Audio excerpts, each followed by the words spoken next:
One of the toughest things when you're starting your lineup is looking at the guys that play on Monday. Like, I know that we're all going to be holding out hope for Brock Bowers, right? But it is official. Bowers has not practiced a single day this week. And hell, tomorrow's Saturday, right? So we're to the point where if I'm submitting my starting lineup Sunday morning, there's no way I can trust Brock Bowers. There's no way you could put Brock Bowers into your lineup. So before we start answering your questions, what I need to do is I need to run over to the site real quick.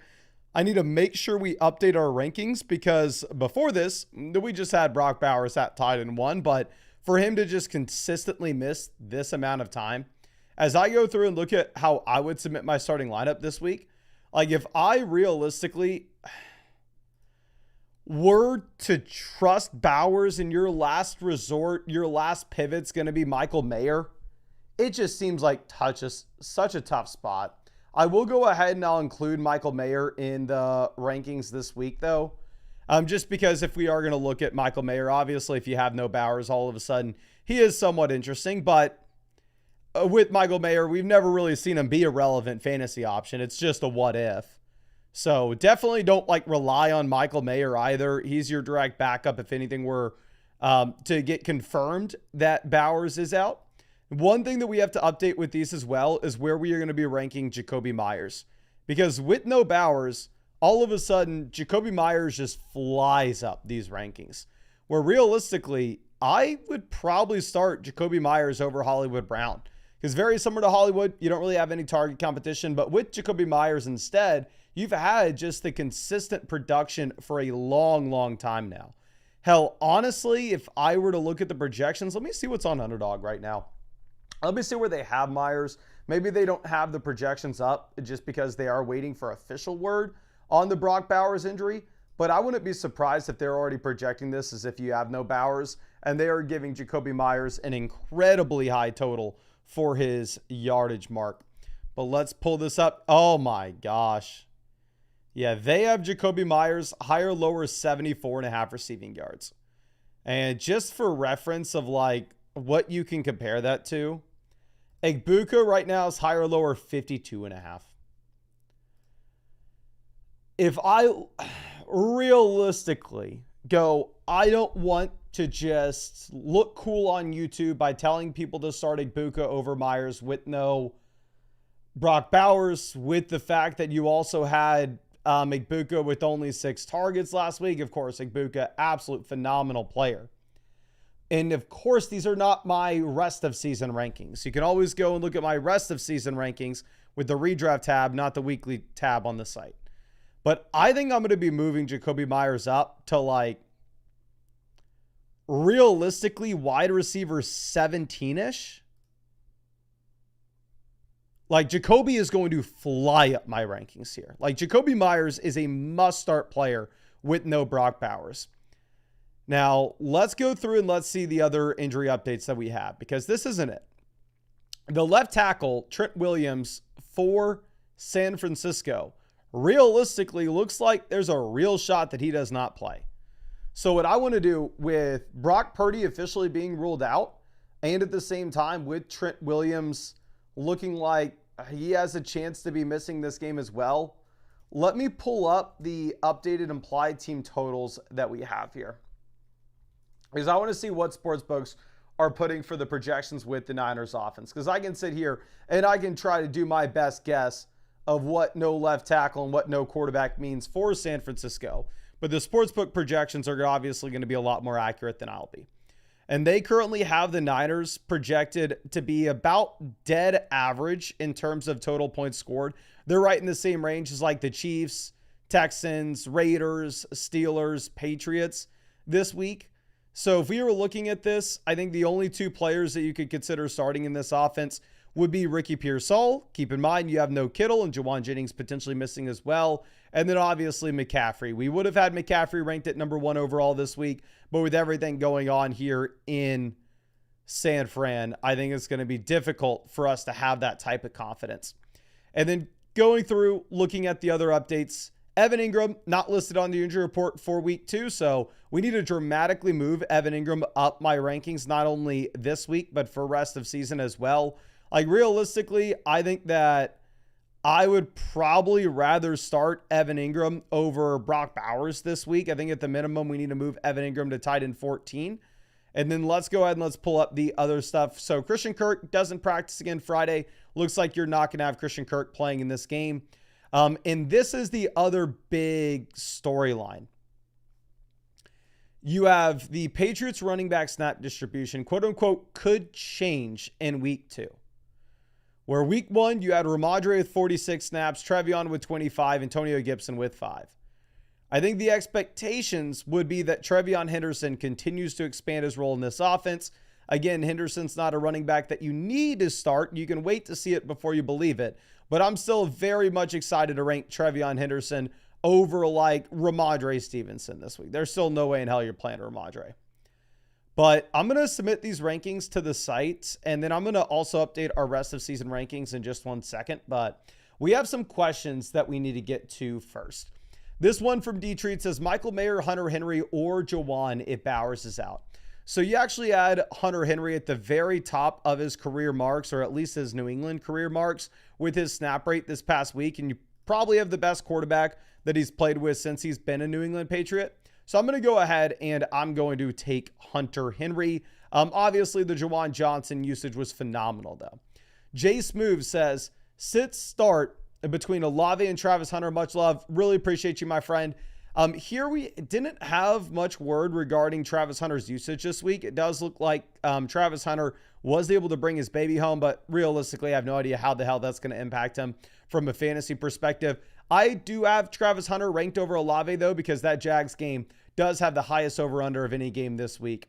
M. Lawson says, would you trade Rome for Deebo Samuel? After last night's game, yes, sir, I would trade Rome Odunze for Deebo Samuel, even if I didn't expect Deebo to be great. Looks like we were wrong.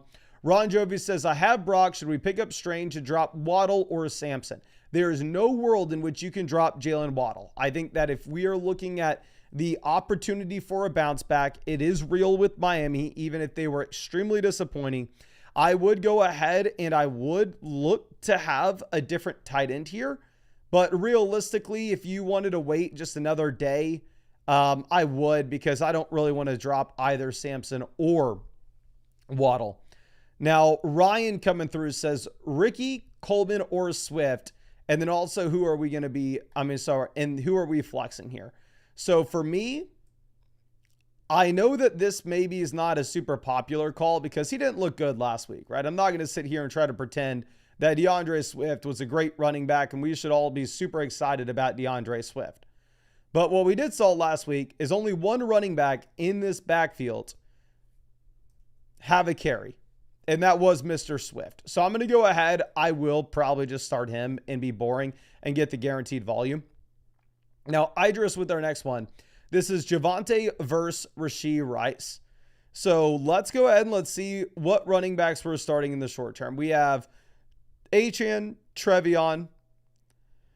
And then wide receiver, we have Devonta Smith, Stephon Diggs, Egbuka, Malik Neighbors. So I would say in general, when you have a couple of these players that aren't short-term options, but more so demonstrate the long-term upside, such as like Jordan Addison and Trevion Henderson already on your roster, I'm not necessarily super excited to go out there and trade for another injured guy or a suspended player in this case. But the price is probably a little too good, and you can get by with what you have at your running back position. So I would trade Javonte for Rashee Rice. Now, Idris Lloyd with another trade, Egbuka and Jordan Addison for Nico Collins. I'd way rather do this deal. This is Nico Collins by a mile. Now, our next question is going to be a team review from Clark Kev. My guy, really appreciate you and really excited to check this out. And as I move things around here, I want to remind anybody that's maybe watching this as a video later on, like interested, like how the hell is Clark going to see the answer to this question? He asked it 3 hours ago. The developers on flockfantasy.com are geniuses. So after I answer Clark's question, the site is automatically going to send him a notification and email saying your question was answered, and here's the link to view that answer. He's going to click that link and it will take him to the exact second that I looked at his team. So Clark, super excited, and thank you for letting me explain the site just for 1 second. I will say also, if you're wondering, How the hell are all these people getting free questions? How the hell is Clark getting a free team review? Couple different ways to go about it. One, we are giving away free questions nonstop in every single live stream. All you got to do is drop a like, subscribe, and hit the bell next to the subscribe button if you want to be able to come out to these streams. We're rewarding a ton of free questions every single night. I'm going to be streaming answering questions until Christmas. And then also, if you got a annual Mother Flocker membership to flockfantasy.com, you should also get free vouchers to send in start, sit, trade, and team review questions. Now, let's go ahead and let's check this out for Clark says. I feel like I should possibly make a move, but not sure what to do right now. I'm pretty confident in the team overall.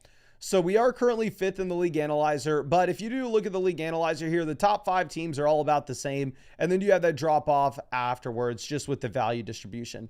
This is going to be a league in which you only start 2 wide receivers and 1 flex.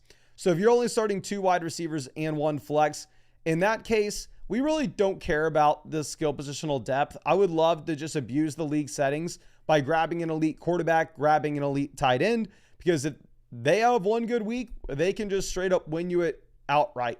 Like, we can look at this realistically. You probably started Pacheco week 1, so that was a dud.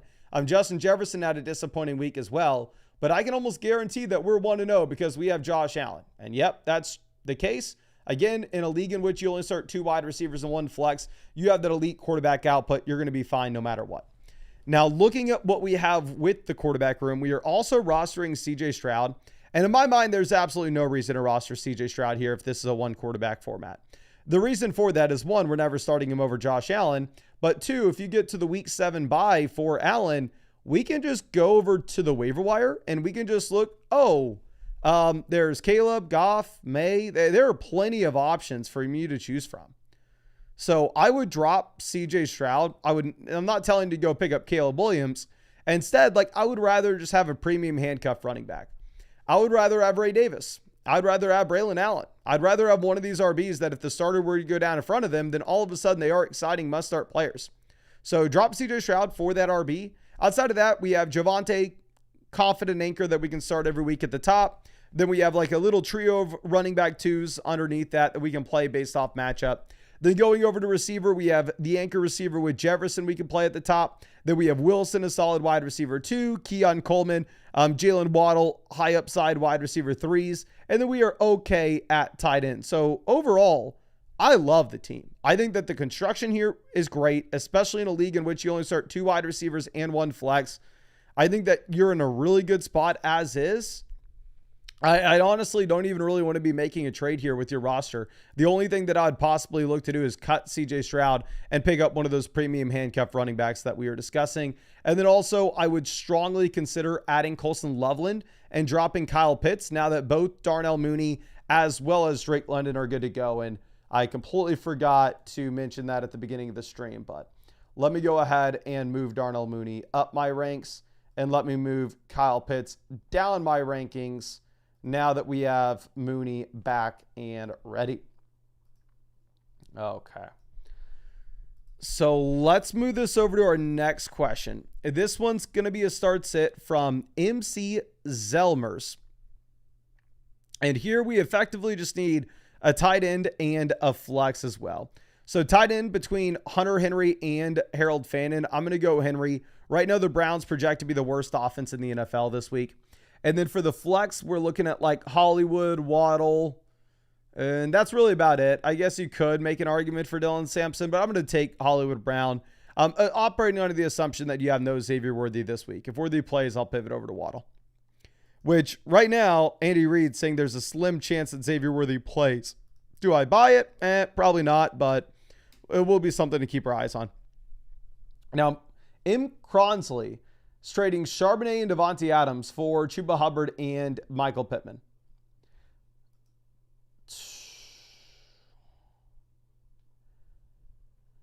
I think I'm going to opt to go with the Adams and Charbonnet side of this.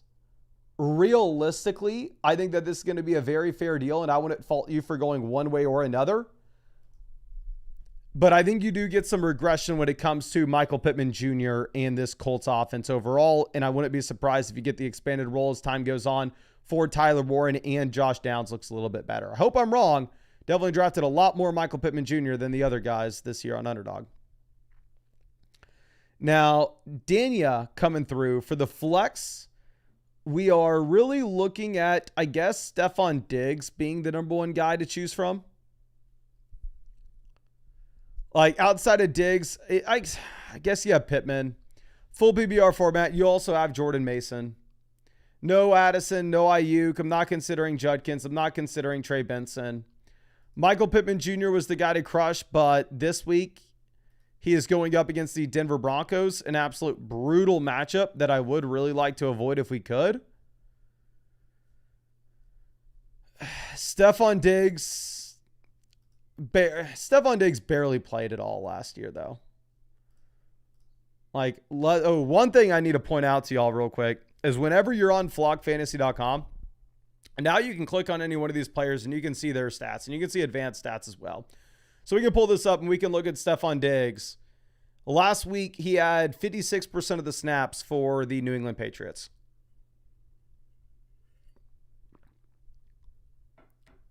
The man, he ran 35 routes, which is decent. But yeah, I'm going to have to go ahead and honestly, I'm just probably going to have to take Pittman. Whereas Pittman, last week, he was the wide receiver 8. He dropped 20 fantasy points. 27% team target share. Again, I think this target share may come down just a bit. But can we get some W's in the chat for the devs on flockfantasy.com getting this set up for us? Can we get some W's in the chat for the devs? Now, JP with our next question. Here we're looking at Harold Fannin, Brock Bowers, Michael Mayer. I would plan on going Bowers, and if Bowers doesn't play, I'll pivot over to Michael Mayer. I can't be for sure knowing that Michael Mayer's a Harold Fannin is a much better option than Mayer. If before the Raiders game, like before the Browns game, that is, Brock Bowers is officially ruled out, then yeah, at that point you start Harold Fannin. But if it's going to be like a game time decision for Bowers, I would rather not start Fannin, to be honest. Now, JD Beveridge. Running back, we're looking at Jordan Mason as an easy play over Tootin, Trey Benson, Ray Davis, and Brian Robinson. Wide receiver, Egbuka Wilson will be auto starts. And then with Jennings, he is listed questionable. If he does play, Jennings is our plan A here. If he does not play and we have to choose between one of the running backs, I'd be going Trey Benson over Ray Davis, Byshell Tootin, and Brian Robinson. Now, MT Drew. Wide receiver, I'm going to go Rome Odunze. I understand Calvin Austin had the touchdown last week, but I still can't trust him. Tight ends, I'm just going to go ahead. I'll play Jonnu. That's if Brock Bowers is officially ruled out by the time the Pittsburgh Steelers play. If we don't have that confirmation, then in that case, you can roll the dice on Bowers and have the backup plan with Mayer. And then for that last flex, if he plays, I'm going to go Juwan Jennings. And if he doesn't, we'll pivot over to Cedric Tillman over Calvin Austin. Caveman Lawyer says, more def for TH. Maybe better GM for DM with W higher FLR. Chief, I don't speak that language. I'm sorry, Caveman Lawyer, but what I can do is I can look at our options and I can try my best. It's a full PBR format. Not interested in Booty here. Jaden Reed, he's Dunskies. Worthy, they're telling us he's not done, but he probably is. I think you just go Travis Hunter over David Montgomery. Maybe non-PPR format, you can go ahead and you can take Montgomery here, but Travis Hunter, it is the number one game when it comes to the over-under this week. I think you want to start as many Jags, Bengals as you can. Grand Lake rocks with our next one. We're choosing between Judy, Darnell Mooney, Jordan Mason, and Demario Douglas.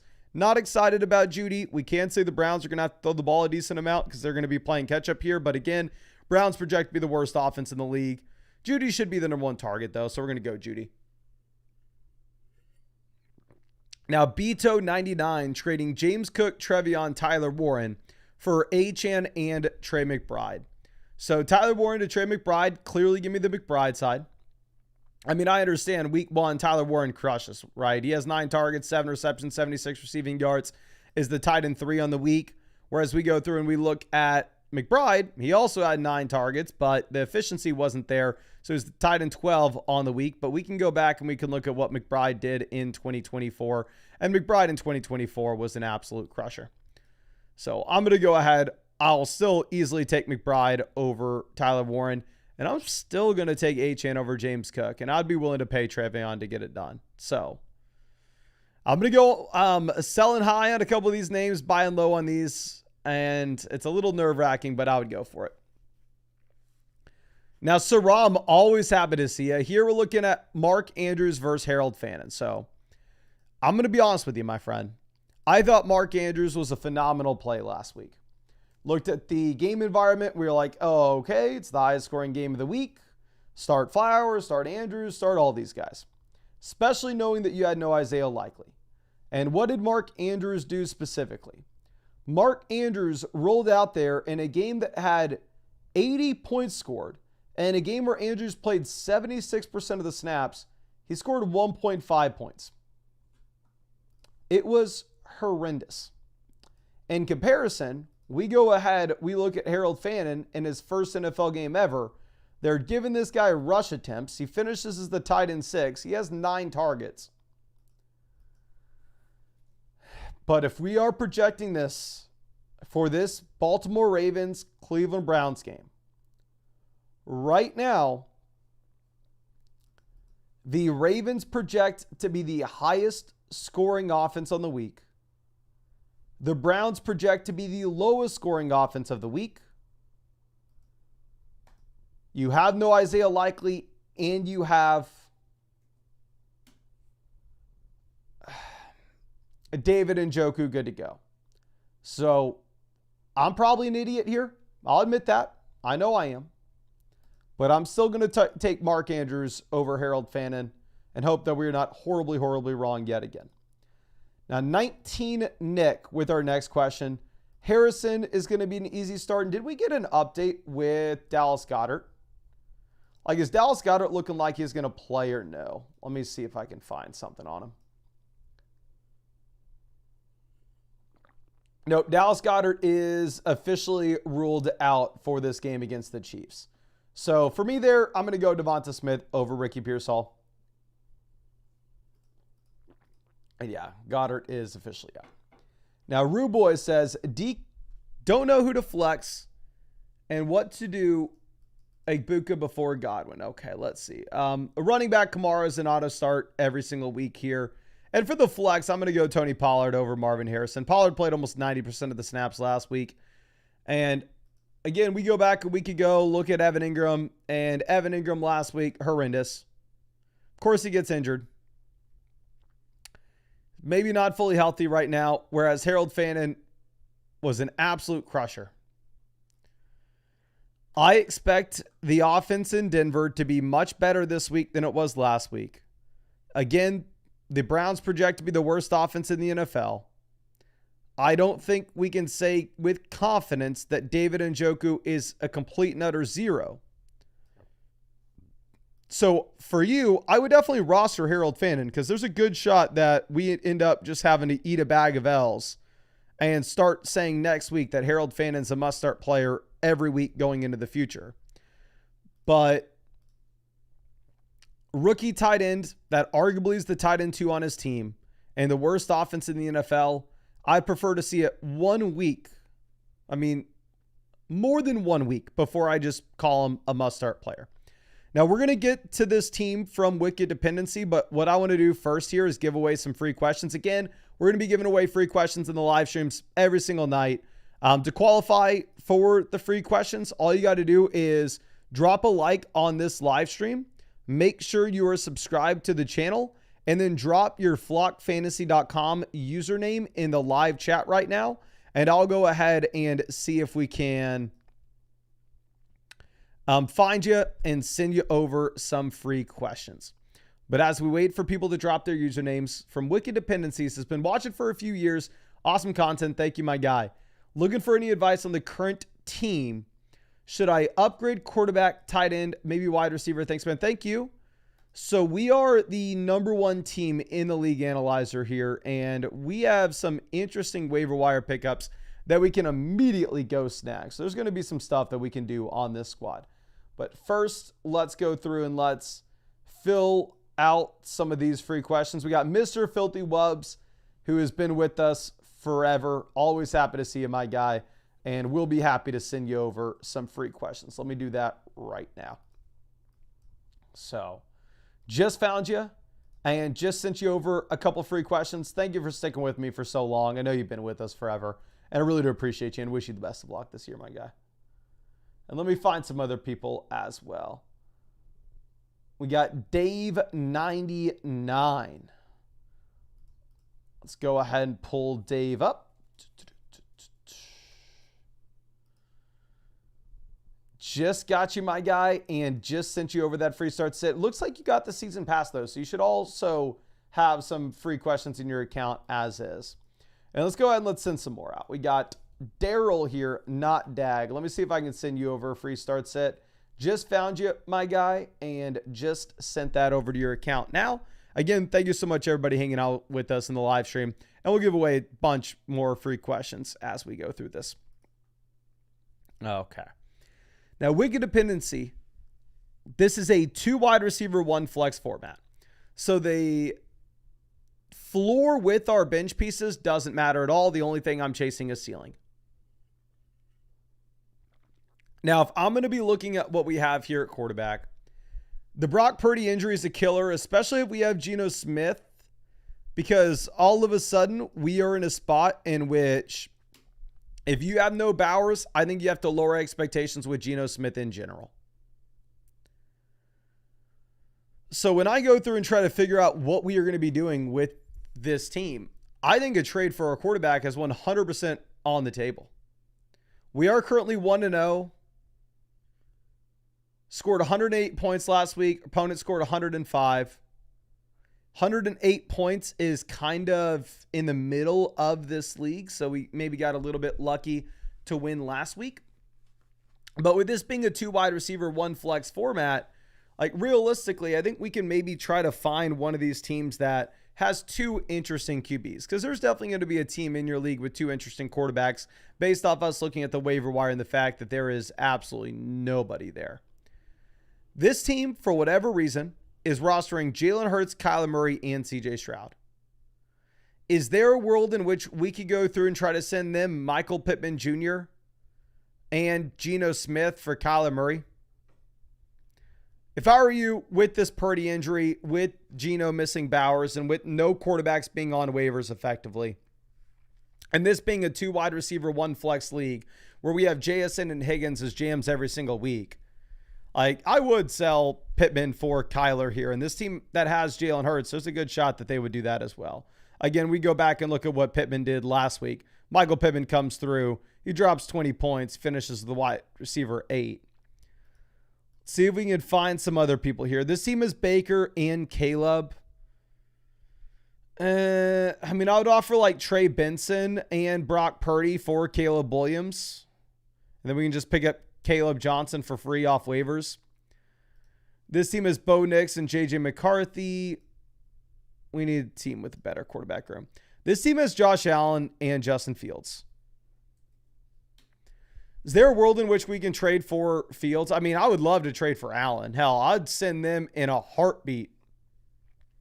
Jackson Smith and Jigba, Brock Purdy, give me Josh Allen back. And a 2 wide receiver, 1 flex format. Let's offer that to them, because honestly, there's an outside chance that they accept, considering the fact that they have Justin Fields. So maybe they think that Justin Fields is a super exciting start and they can trust him rest of season. So that's another trade we could potentially make for a QB. Going over and looking at this one, this team is Lamar and Lawrence. I would offer them that same crap for Lamar. I'd offer them JSN and Brock Purdy for Lamar in your format. Because again, yeah, we look at the waiver wire. Quarterback's toast. I don't want to start Geno with the Bowers injury. A running back, we're great, right? We have the number one running back room in this league. We have Bijan, we have Chase Brown, we have RJ Harvey, we have Trey Benson. Wide receiver, we're solid. We have JSN, T. Higgins, J-Mo, Ricky Pearsall, Pittman. Because we have 5 startable receivers in a league which you can only start 3 at the very maximum, and we have the Brock Purdy injury, again, I do think we'd look to trade a wide receiver for a quarterback where we can. And then going over to tight ends gross, but that's going to be the situation for over half the teams in your league, right? And I think if we don't have quarterback figured out, tight end we can put on the back burner. Now for me, I would rather have Hunter Henry over Brenton Strange. But again, I've been the first person to admit that when it comes to these tight ends, I'm just a monkey clicking buttons, and I am not somebody who should be trusted. Now, with that in mind, if we are looking at the waiver wire, I do think that Caleb Johnson's somebody that's just simply too good to be sitting out there. So what I would look to do is if Tajee Spears was on your bench and not your IR, I would go ahead and I would cut Tajee Spears and I would pick up Caleb Johnson. However, if Spears is on your IR and you're not going to be able to open up a roster spot from cutting him, then instead we would go ahead and we would cut Trey Benson for Caleb Johnson. But, and Boberto says Tajee is on my IR. Perfect. Happy to see that you're out here with us. Can you also let me know if you have any other questions with this before we move on, my guy? Because overall, I just think that the number one thing for your team to do is pick up Caleb by probably cutting Trey Benson.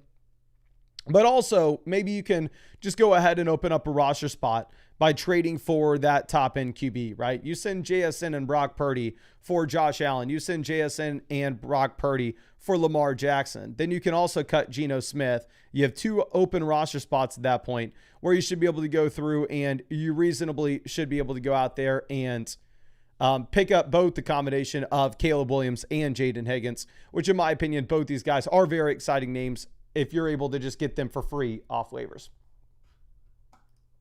Okay. Now let's see what we can find from Barberto. Says, one guy offered Burrow or Love. Should I go for either of them and save JSN? So if you're looking at a trade for Burrow, I would trade J-Mo. I would trade Ricky Pearsall. I would trade Michael Pittman Jr. and Brock Purdy. So if you can go like Michael Pittman Jr. and Purdy to get to Burrow, Ricky Pearsall and Purdy to get to Burrow, Jamison Williams and Purdy to get to Burrow, 100% I would do that as well. I think you're probably just going to end up having to approach like 6 different owners and try to get a quarterback off their hands. And if the Burrow owner is the one that's looking to send one right now, I mean, hell, we'll go out there and we'll buy. But I really appreciate you and really hope I was able to help you out in some way here with this, my guy. And yeah, again, thank you so much for being a member of the flock. And I think you have a great team. You're number 1 in the league analyzer. You just got to figure out quarterback now that we got the Purdy injury. Let's move this over. Mike says, how do we buy a flock hat? I am sorry. We are not going to be directly selling the flock hats. I have good news though. If you are like an annual member on the site, you're probably just going to get one for free. I officially placed the order. Just spent $20,000 buying flock hats. Gonna spend another $10,000 to ship them all out to y'all. It is by far and away the most money that I've ever spent in my entire life. Obviously, not complaining. I'm able to do it because of all the support that y'all have had on the site this year. But little nerve-wracking to send that wire, but the distributor that we're going with got back to me that they have the hats en route to their facility to start making them all. And then once they're all made, they're going to send them over and we will go ahead, put on flockfantasy.com the like Google form where it's like, hey, if you're a member of the site, fill out this Google form and give me your address, give me your email address that you signed up to the site with, and we'll send you over a hat. And give me your like preference of what hat you like the best, what hat you like the least, because we're going to have a bunch of different designs. Okay. So here for Austin, this is Fields and Metcalf versus Jaden Daniels. I'll take Daniels. The only thing that I would caution against is with Jaden Daniels, I did see something today that he's getting an MRI for his knee. Now, I don't necessarily know how legit this is, but it will be something to keep your eyes on just in case it does turn into something. But for now, I don't think it will be, but maybe if you wanted to sleep on that one and wait to make that trade until tomorrow, I would not fault you for being a little patient there whatsoever. Now let's move this over. Macho Man says, I'm getting Ferguson on the waiver wire as well. Okay, so let's pull this up. Tight end, we have Britton Strange and Kittle. I would start Jake Ferguson over Strange. If you ended up not getting him, obviously you have to start Strange though. And then for the flex spot, you go ahead and you play Tyron Tracy. Like Tracy's an easy start over all these other guys like Kayshon Boutte. Okay. And again, I'm not trying to cause panic with Jaden Daniels or anything. Like I just saw some small accounts reporting that he was getting an MRI on his knee. But if I thought like Daniels was seriously injured, if I thought Daniels was for sure going to be missing time, Jaden Daniels would be the thumbnail of this live stream, and I would have titled it Jaden Daniels injured. But for the time being, it looks like he's probably all good. Until we see otherwise, which hopefully you get a report tomorrow saying everything's A-okay, which probably will be the case. Now, Noon Star with our next one. Here we need a flex. Our flex is like Pickens, Olave, Ricky Pearsall. So I think Pickens is set up in a really good spot to crush this week, but you got to go Pearsall. The only hesitation is if the left tackle misses as well in San Francisco and we see Vegas all of a sudden nuke the implied team total, then I think you can pivot over to Pickens. But for now, it's going to be Pearsall with the fact that you really just don't have any competition. Now, going over to Mr. Filthy Webs, always happy to see you. Says, accept this trade with my running back room. There's no world in which we accept this trade. I could pull up your team right now, and we could see Bijan Robinson, Jahmyr Gibbs, Saquon Barkley, and Christian McCaffrey all in your roster. And I would still not trade Trevion Henderson for Xavier Worthy. Even with them telling us like, oh, okay, Xavier Worthy may play this week. Xavier Worthy may be good. Even with them saying that nonsense, realistically, I'm not going to trust it. And if he does play everything that I've seen, we've had people just coming out saying like, oh, if he plays, he's going to be at super high risk for re-injury. He'll be at a risk for blah, blah, blah. So I'm going to be a little bit hesitant there. Okay. And I'll look at your running back room just in case. And your running back room's not even that strong, to be honest. It's not bad, but it's not that strong.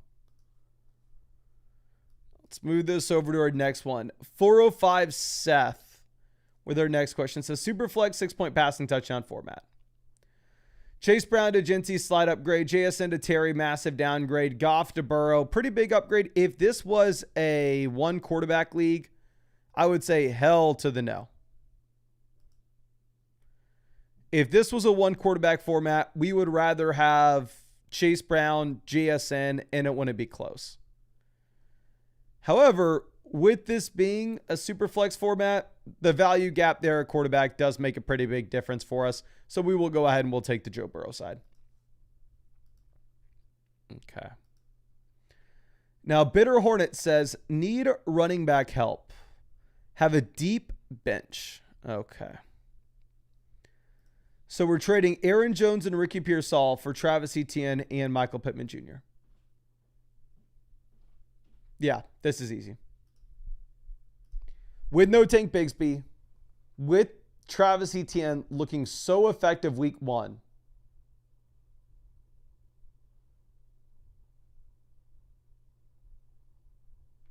you have to go with the Etienne side. I think the points per game gap between Aaron Jones and Travis Etienne is going to be much larger than the points per game gap between Michael Pittman Jr. and Ricky Pearsall. Now, this next question from Grim is a Dynasty team review, which I'll probably do that Dynasty team review live stream tomorrow. So we'll get to that in just 1 second. Nick 4 with the start sit. Here, wide receiver, I'm going to go ahead, jam Hollywood, Hawkinson at tight end. And then for the flexes, we'll go ahead and we'll play Waddle and Kenneth Walker. I understand the intrigue with Keenan Allen here potentially, but I do think Ladd McConkey is eventually just going to have the vast majority of targets. Not only is he going to have the vast majority of targets, but at the same time, you're going to look at somebody with, you're going to look at an offense that I think the passing volume comes down as well. Now, our next questions from X-Man says, just traded Coleman and Brian Robinson for ETN. Great trade, and this is an even better one. 2 wide receiver, 1 flex. For you to be able to get this type of price tag, this is beautiful.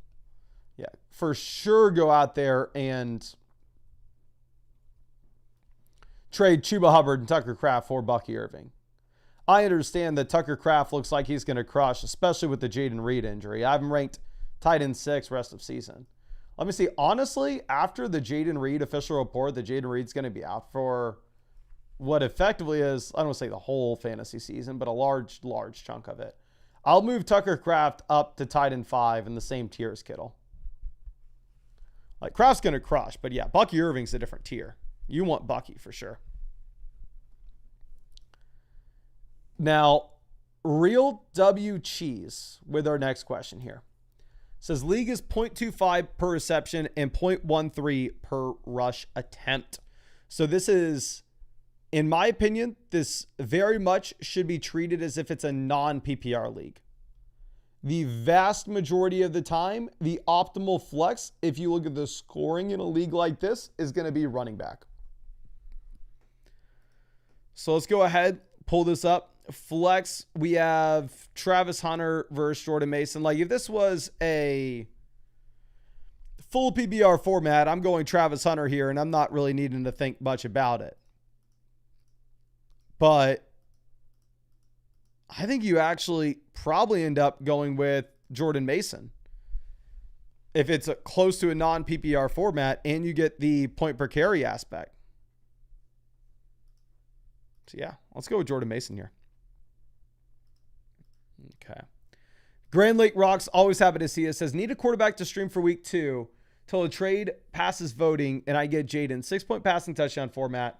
Are we going to be going with Lawrence, Penix, Geno, Stafford, Flacco, Daniel Jones, or Tua?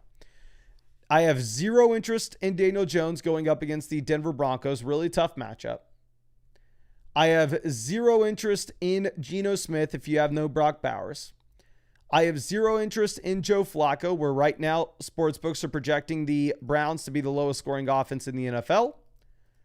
I have zero interest in Stafford with no rushing upside. I have zero interest. Honestly, the only guy I'm going with here is Lawrence. I'm not going to sit here and try to make an argument that Lawrence is the best quarterback on this list. Like, Lawrence looked very bad last week. Lawrence absolutely screwed us with Brian Thomas Jr. Thomas was open for clear passes. Lawrence, it didn't hit him. But the fact of the matter is, right now, the Bengals-Jags game projects to be the highest scoring game in the NFL. The Bengals still have a very bad defense, even if the Browns looked okay against them last week. It's the Cleveland Browns that we're talking about. So I would go ahead and I would go with Trevor Lawrence. Michael Penix is a little more interesting this week because you do have Darnell Mooney, though. Now, Kyle, with our next question. Here we need 2 flexes. It's going to be a full PPR format. I'm going to go George Pickens over Travis Hunter, even with the game environment being there for the Jacksonville Jaguars. And then I think we're probably going to end up also having to play Tyrone Tracy. Not the biggest Tracy guy, but here in the short term, it's hard to ignore a player that just does have a 3-down workload, right? Like, we can just admit that the workload is pretty damn safe for him. Now, our next question from Bitter Hornet. Essentially, would you rather have JMO or Olave? I'm going to take Jamison Williams. I think we've talked about this a couple times now, but if we are looking at the disappointing week for the Detroit Lions last week, I think maybe a lot of it was an overreaction. And at this point, we just have to look at the fact that you have the toughest defense in the NFL potentially being the Green Bay Packers. So if the toughest defense in the NFL is the Packers, realistically, maybe the Lions aren't that bad.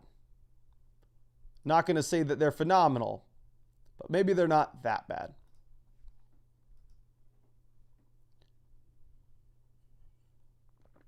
Kieran with our next question. Here we got to figure out a flex. And it's going to be Keon Coleman easily over Chubb, essentially. Like, if it was a non-PPR format, I think you could go Chubb. But Nick Chubb, no involvement whatsoever as a receiver last week. Now, Mickey with Jalen Warren, Garrett Wilson versus Kyron Williams and Keon Coleman. Give me Kyron over Wilson. Give me Keon over Jalen Warren. So, yeah, I think this is going to be the Kyron side. Not that hard either. Now, Chase with our next one. Here for the flex, we got Tracy, Smith, Judy, Keon. I'm going to go with Devonta Smith. I think I want to be moving Smith up my rankings, considering the fact that you have no Dallas Goedert now. If you have no Goddard, Smith is more exciting. Now, Ben Dog says, I'm in wide receiver trouble, so I'm really considering this. Okay, Josh Allen versus Jordan Love and Nico Collins. Jordan Love's effectively a 0. So I have Josh Allen in the flock league, right? And I'm also in wide receiver trouble. I would trade Josh Allen for Nico Collins. And you have Caleb here as well. So yeah, I think you go ahead and operate under the assumption that this is a one quarterback format. I think you probably make this trade. Is it the easiest move in the world? Probably not, but it's one that you probably go for. Okay. Now, our next question from Devilax. Here at wide receiver, London's an auto start, Harrison's an auto start. For the two flex spots, we're not looking at the running backs. We're right back to the receiver. We're going to go Devonta Smith and Ricky Pearsall pretty easily on all four of those calls. Now, Gat Tobar trading Jefferson for Derrick Henry. This is a 2 wide receiver, 1 flex league. Afterwards, we'd have Brian Thomas, Igbuka, Devonta Smith. Right now, our running back room's Tony Pollard and Kenneth Walker. So, as crazy as it is to say, and as much as I may end up regretting saying this, if you're in a 2 wide receiver, 1 flex format where we have plenty of wide receiver production and we don't necessarily have the RBs we can rely upon, I'm okay trading Jefferson for Derrick Henry. I think you can go for it.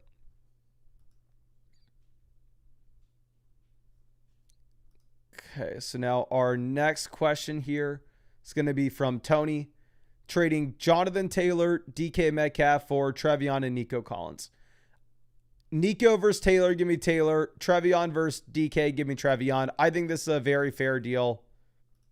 I'm not going to fault you if you want to go one side or another. I feel like I'd be lying if I told you like, oh yeah, for sure side 1 wins this, or oh yeah, for sure side 2 wins this.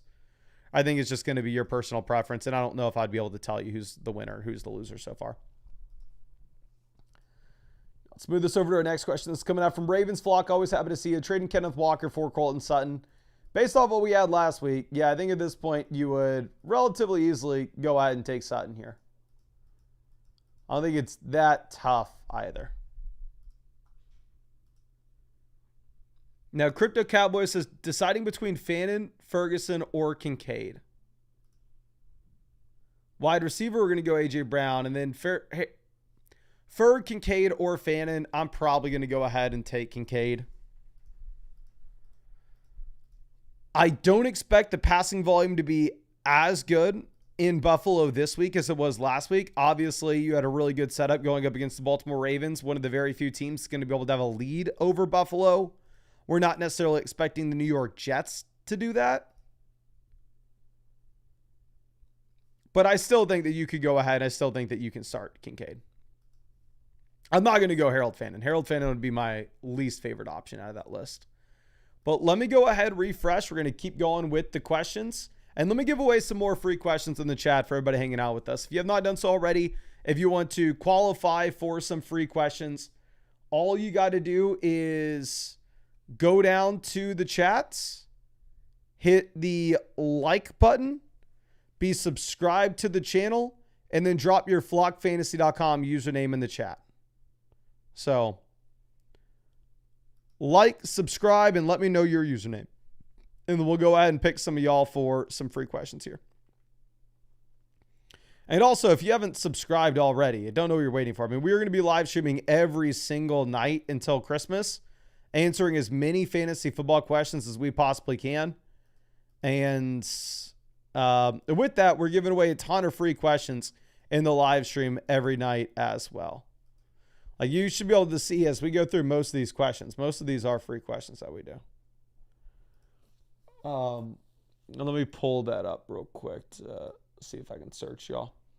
We got Next Man Up 312. Let's see if I can find you, my guy, and let's set you up. Okay. Next Man Up 312. Just found you and just sent you over a free start sit, my guy. Thank you so much for hanging out with us. Let's go Runny Lamp. Let me see if I can find you.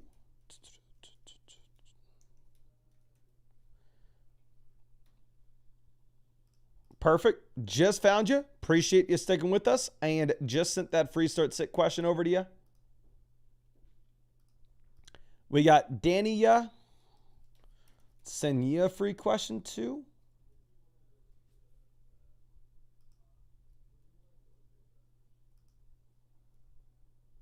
Just sent that free question over your way.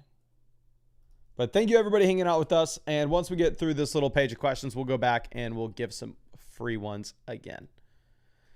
But this one's from Mickey. This is Chris Godwin, Garrett Wilson versus Drake London. Yeah, it's going to be London for me, Chief. London looks like he could just absolutely dominate with 10 targets a game rest of season. Mickey trading Barkley for Hampton and London. I'd probably rather have Barkley here. CG, trade is backwards. What are your thoughts? Who to roster after? Bijan and this is clearly the Bijan side. Not even remotely close. Like Bijan over London, Higgins over ETN, and then Harvey and Jerry Jeudy aren't going to bridge the gap. So yeah, I want Bijan and T. Higgins.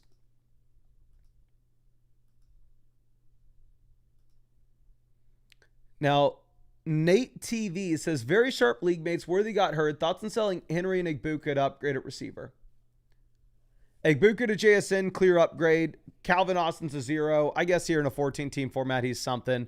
But getting JMO, so I would say in the vast majority of leagues, with the vast majority of teams, you want to go with the Derrick Henry side. You want to take the best player in the deal. The main thing that is going to skew me over to the Jonathan Taylor side in this one in particular is this is a 14-team start 8 format. So Jamison Williams actually does make a difference. Being able to pick up that additional starter to throw in a flex is something we can be excited about here.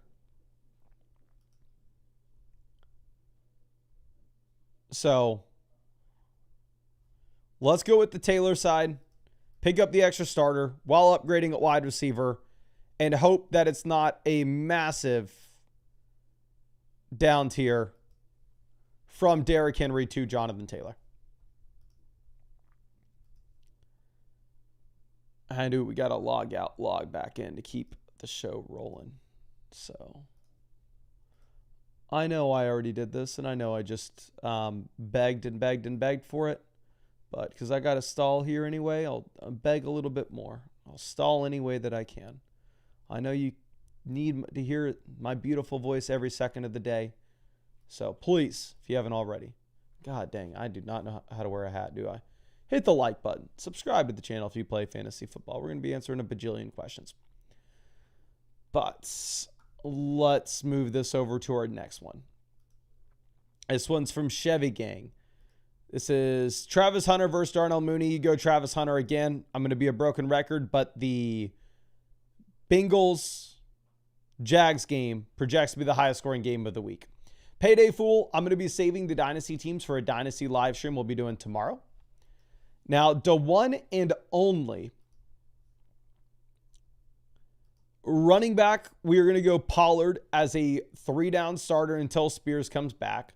We're going to go Devonta Smith with no Dallas Goedert. And then Javonte versus Hollywood's tough for us in a full PPR format.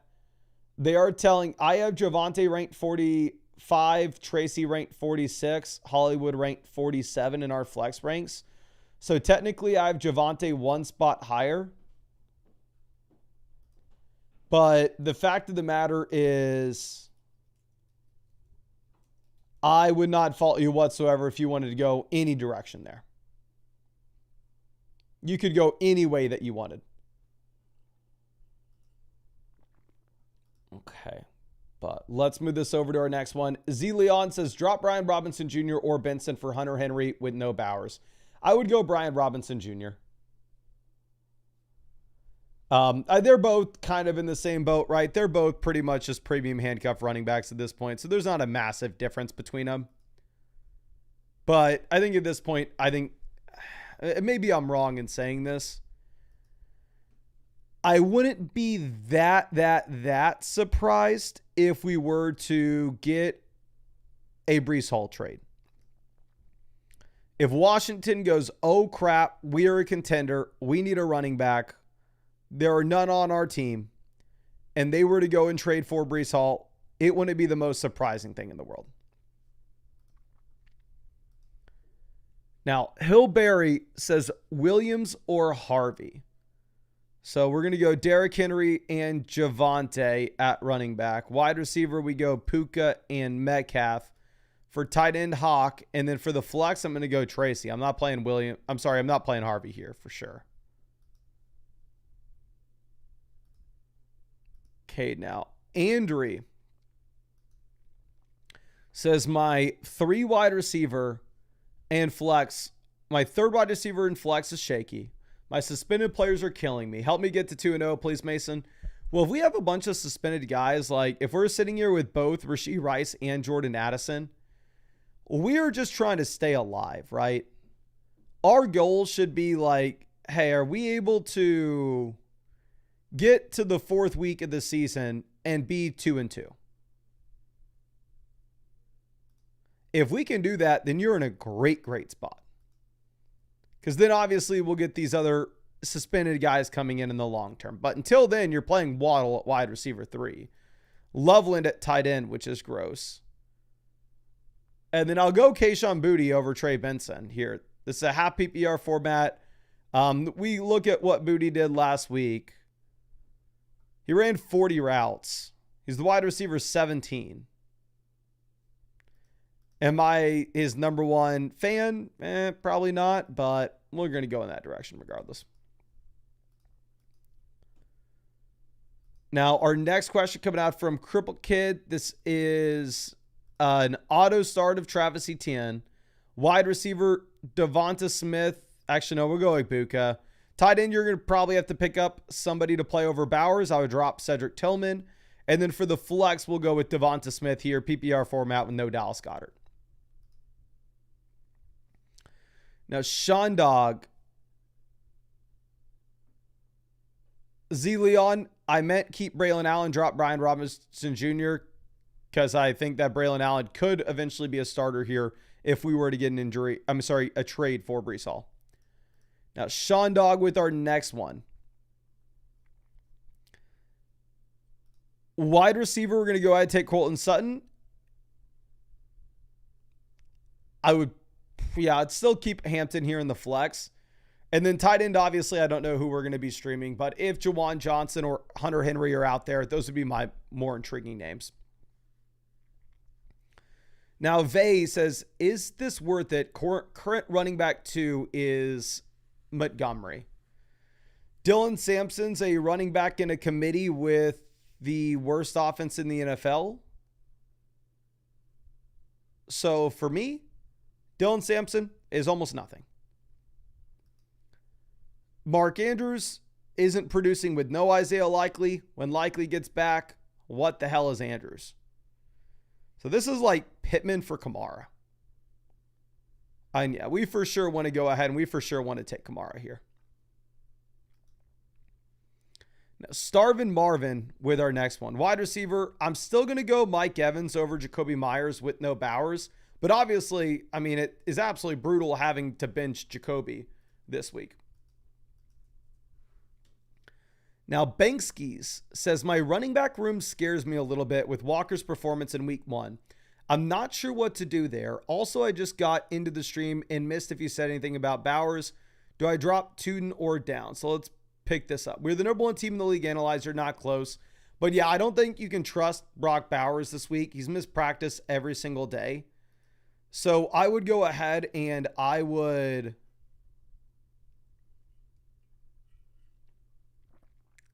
drop Tuten. This is a league in which you can start up to 4 wide receivers weekly. So I actually think that Josh Downs could hit your starting lineup here. So I would drop Byshell Tuten and pick up a tight end off waivers. If I was looking at the best tight end, it would be Harold Fannin in the long term. But in the short term, like if we were just looking for somebody this week, I would probably want Juwan Johnson. And yeah, I think you drop Tuten for him. And then this is the number 1 team in the league analyzer. Yet we have like Drake May at quarterback. Running back, we have CMC, Ja'Cory Crosky-Merritt, Kenneth Walker, Tracy Dobbins. So we have plenty of running back production. Like, we'll eventually figure out what the situation is when it comes to who our running back 2 truly is. Like, we don't know right this second, but we're going to get that confirmation at one point. Then wide receiver, we have Lamb, JSNs, Sutton, and Travis Hunter as 4 players that we can play weekly. This is a great team. You drop Tuten, you pick up either Harold Fannin or Juwan Johnson. And then what you're probably going to look to do is, once we have like a Ja'Cory Crosky-Merritt full-blown breakout,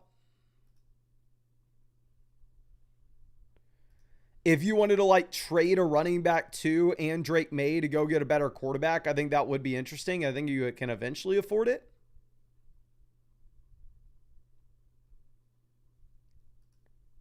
But I think that's all I got for you. Again, I really do appreciate you. Really hope I was able to help you out in some way here.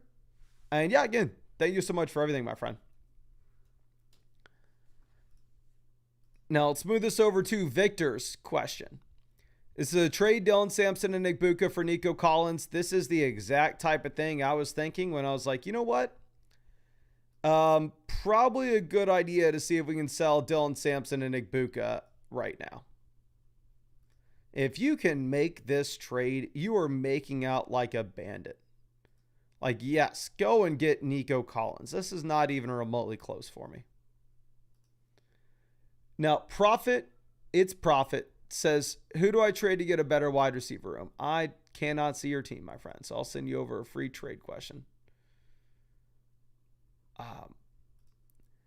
They with the start set, we need 2 flexes. Tet and Rome are going to be the plays. I completely understand seeing Pittman last week and seeing this Colts offense and getting super excited. And hell, I hope I'm wrong here. I drafted a ridiculous amount of Pittman, specifically in Underdog Best Ball drafts. Like at one point, he was my most drafted player. Quickly became Quentin Johnston, but that's besides the point. The fact of the matter is with Pittman is you have a really tough matchup going up against the Denver Broncos, where you go from like the easiest matchup you could possibly ask for to now all of a sudden the toughest matchup you could ask for. So for me, I am not that excited. And I would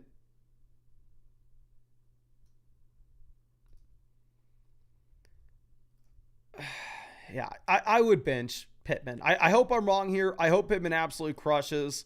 And if he does, then you can come out and you can say, oh, Mason, you're an idiot.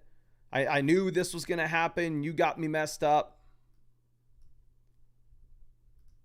But I'm going to play Rome and Ted. I think I maybe made a mistake, to be honest with you, to rank DJ Moore over Rome, because if we looked at the target volume of what you had this past Bears game, like Rome Odunze actually was the number one target earner. If it's I can't pronounce this. Ephesians, I know this is a Bible verse, but I'm an idiot. 6-point passing touchdown format. Are we going to go Bo Nix or Drake May? I'm going to go ahead. I'm going to take Bo Nix. If you look at what we had from the long stretch of games, like I want to say we had like a 6-week stretch where Bo Nix was a borderline top 10 quarterback in fantasy points per game, where there's a 4-point passing touchdown format or a 6-point passing touchdown format. I think 6 points per passing touchdown actually probably benefits Bo a little more than it does May anyway. Now, Phil, always happy to see you. Running back, we got Gibbs, Taylor as the auto starts. Wide receiver, London, and I'm going to go Devonta Smith over Hunter now that you have no Goddard. Probably having to end up starting Juwan Johnson over Bowers. And then for that flex spot, we're going to go ahead and take Breece Hall, but this is a phenomenal team. Now, Bengals fan since 05. Always happy to see you, my guy. Let's go ahead and let's set this up, says. What's up, Mason? Been a fan for a little over a year now. Keep up the great content. My team turned out pretty decent, even picking 9th out of 10th. Yes and no Goff should go. Anything else we should look for. So first thing is we are the number one team in the league analyzer. And at the same time, we are currently sitting at 1-0. We dropped 131 points week 1. So we are in a pretty good spot out the gate, right? This is also a 10-team league. So the options on the waiver wire should be decent. Not only should the options on the waiver wire be decent, but at the same time, we're in a spot in which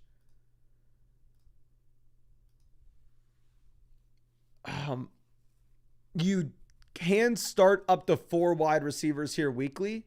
So I actually do like building around the wide receiver position a bit. Now let's go ahead and let's look at what we have going on. Quarterback, we have Goff. You already mentioned, you know that Goff needs to go. It's not even that Goff needs to go. It's just like if you're the number one team in the league, we can afford a better quarterback. Again, nothing against Goff. It's just like, why do we have to worry about Jared Goff being our starter here? Now, going over to what we have at running back, we have 2 locked and loaded studs at the top end with the combination of Bucky Irving and Travis Etienne. Super excited about it, of course. We have the depth with Chuba and James Conner. So the very easy play here is we're selling a running back.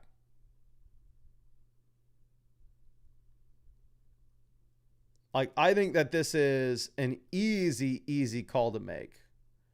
Where if we can go through and if we can look at what we have with like Chuba Hubbard, James Conner, in the long term, one of these players being on our bench, once we eventually get Rashee Rice back with this team. And we know that there should be a team in your league that needs help at running back. Like, let's sort your league by the worst running back rooms here. This team here at the bottom has Kenneth Walker, RB1, RJ Harvey, RB2. Somehow they got lucky and they won week 1. No idea how the hell that happened. But if I were them, I would be crapping my pants and doing anything I could to go and get a running back. Now, looking at what they are currently sitting with, their strength on their team is wide receiver, and it's not even really close. They have 3 top 10 wide receivers rest of season with the combo of CeeDee Lamb, Malik Neighbors, and JSN. So what we could do is we could throw out like, I don't want to say a disrespectful offer. I mean, we can throw out a feeler and see if we can take advantage of the fact that they really need some running back help and see if we can get a really strong discount on one of the receivers. Like if we could go through and if we could potentially trade like James Conner and Michael Pittman Jr. I don't even say it out loud and get JSN. Chuba Hubbard and Pittman for JSN, Travis Etienne and Pittman for JSN. Pretty much any running back with Michael Pittman outside of Bucky Irving for Jackson Smith and Jigba. 100%. I'm all about it. Again, much, much easier said than done. I was kind of hoping that team had a great quarterback. This team has Burrow. So you could try to go like James Conner and Jared Goff for Joe Burrow. Like their RB2 is like Trevion right now. Their RB3 is Jordan Mason. There's a chance that they go for that. This team, their RB3 is Javonte. They have Mahomes, so not super interested in what they have at QB for us. This team is Montgomery. Judkins is RB2 and RB3. Honestly, you have the running back depth. I would offer like, I wouldn't mind sending Bucky for Lamar plus another piece. Like if you could go Bucky for Lamar and Joe Mixon, I think that could make a lot of sense here because realistically, you're still sliding up Travis Etienne. You're still sliding up Chuba Hubbard, James Conner. Like you'll have strong options in your starting lineup kind of regardless.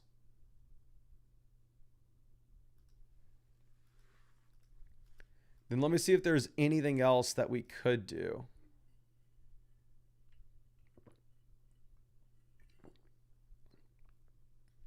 I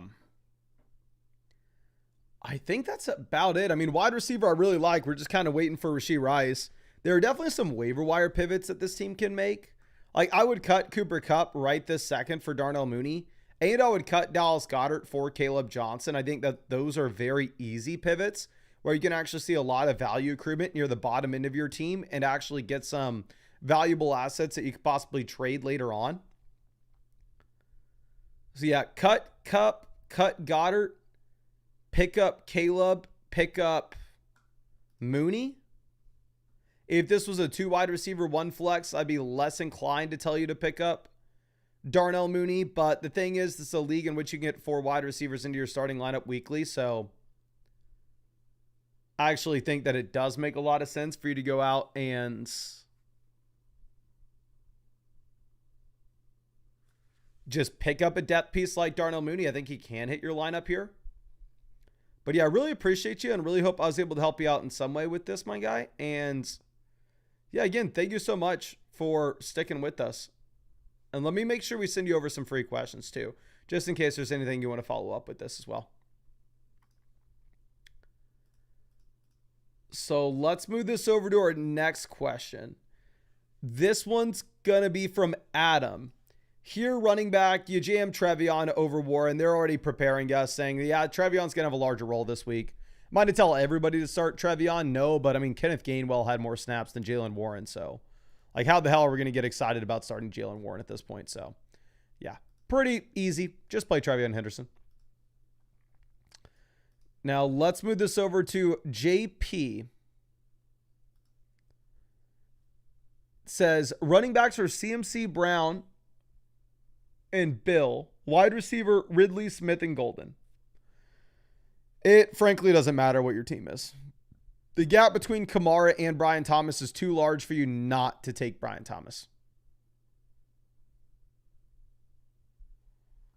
Like, please go ahead, get Thomas, run for the hills, and just send up a prayer that Trevor Lawrence can actually hit him when he's open.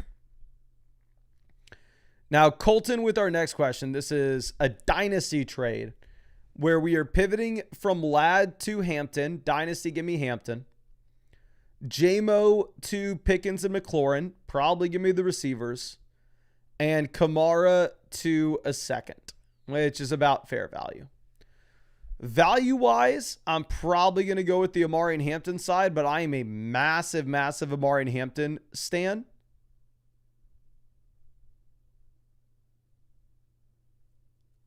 Let me...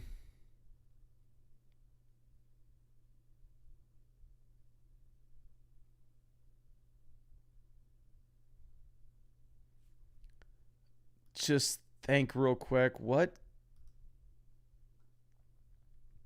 could we possibly... why are we... It's just a little bit awkward, right? Like, it's like, okay, well, if we're making this trade as like a rebuilder, I'm assuming, which is why we'd be selling Kamara for the second. Like, why are we also trading for McLaurin? So I will say, if you are planning on doing this and pivoting over more so to a rebuild, we're probably wanting to go ahead and we're probably wanting to flip Scary Terry afterwards. But let's mark that complete and let's refresh this. The next question that we are going to be answering is going to be coming from Clush. And it looks like we are getting backed up on questions. So I'm going to do two things. One, I'm going to pause questions for just 1 second. But let me make sure we can send y'all some free questions real quick. So obviously we send out a bunch of free questions every live stream that we do. All I ask is for you to qualify for those free questions. 1, drop a like on the live stream. 2, make sure you are subscribed to the channel. And 3, drop your flockfantasy.com username in the live chat. And then we'll go ahead and we will pick some of y'all to send these free questions over to. Okay, we got ZVarn7. All right, let me see if I can find you on the site, my friend. And if I can, we will get you set up. ZVarn7. Just found you and just sent you over a free start set. Really appreciate you. We got Ivy Huncho. Let me send you over something. I cannot find you. I don't know if you use code FLOCK when you signed up to the site. I can only find you if you use code FLOCK. Let's send this out for A Flare. Just found you and just sent you a free question. And let's send this one out for Moo Moo. Okay, perfect. Just found you and sent you out that free question as well. Again, I want to remind y'all that we're giving away these free questions every single day on the stream. You can see the majority of the questions that we are going to answer every single live stream are free. So all you got to do, make sure you subscribe. And if you wanted to get those questions in, I will always have the questions open on the site for the first hour that we stream. So I recommend hitting the bell next to the subscribe button so YouTube tells you when we go live. But Clush here, wide receiver. Devonta Smith over DJ Moore and Hollywood for me now that you have no Goddard. And in the flex, we will go Hollywood Brown over DJ Moore. I think if you looked at my rankings early in the week, we had DJ Moore as the play. But to be frank, I think I was wrong. I think you'd rather have Hollywood. Now, let's move over to our next question. This one is from Ravens Flock. Here, quarterback, give me Kyler over May. Running back, Etienne and Pollard to auto starts. Wide receiver, Puka and Neighbors are auto starts. Tight end, McBride. And then for the flexes, we are going to go with the combo of Jameson and Tyrone Tracy. And we'll be benching Keenan Allen and Nick Chubb. Okay. Now, our next question is coming out from Jam.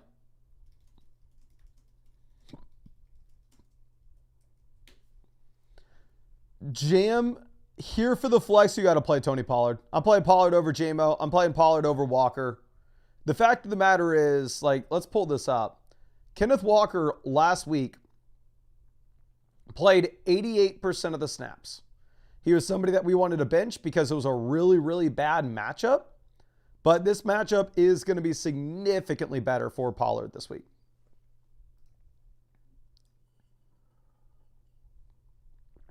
Stu, this is a 4-player keeper league. We have Montgomery, Charbonnet, and Harvey on the bench.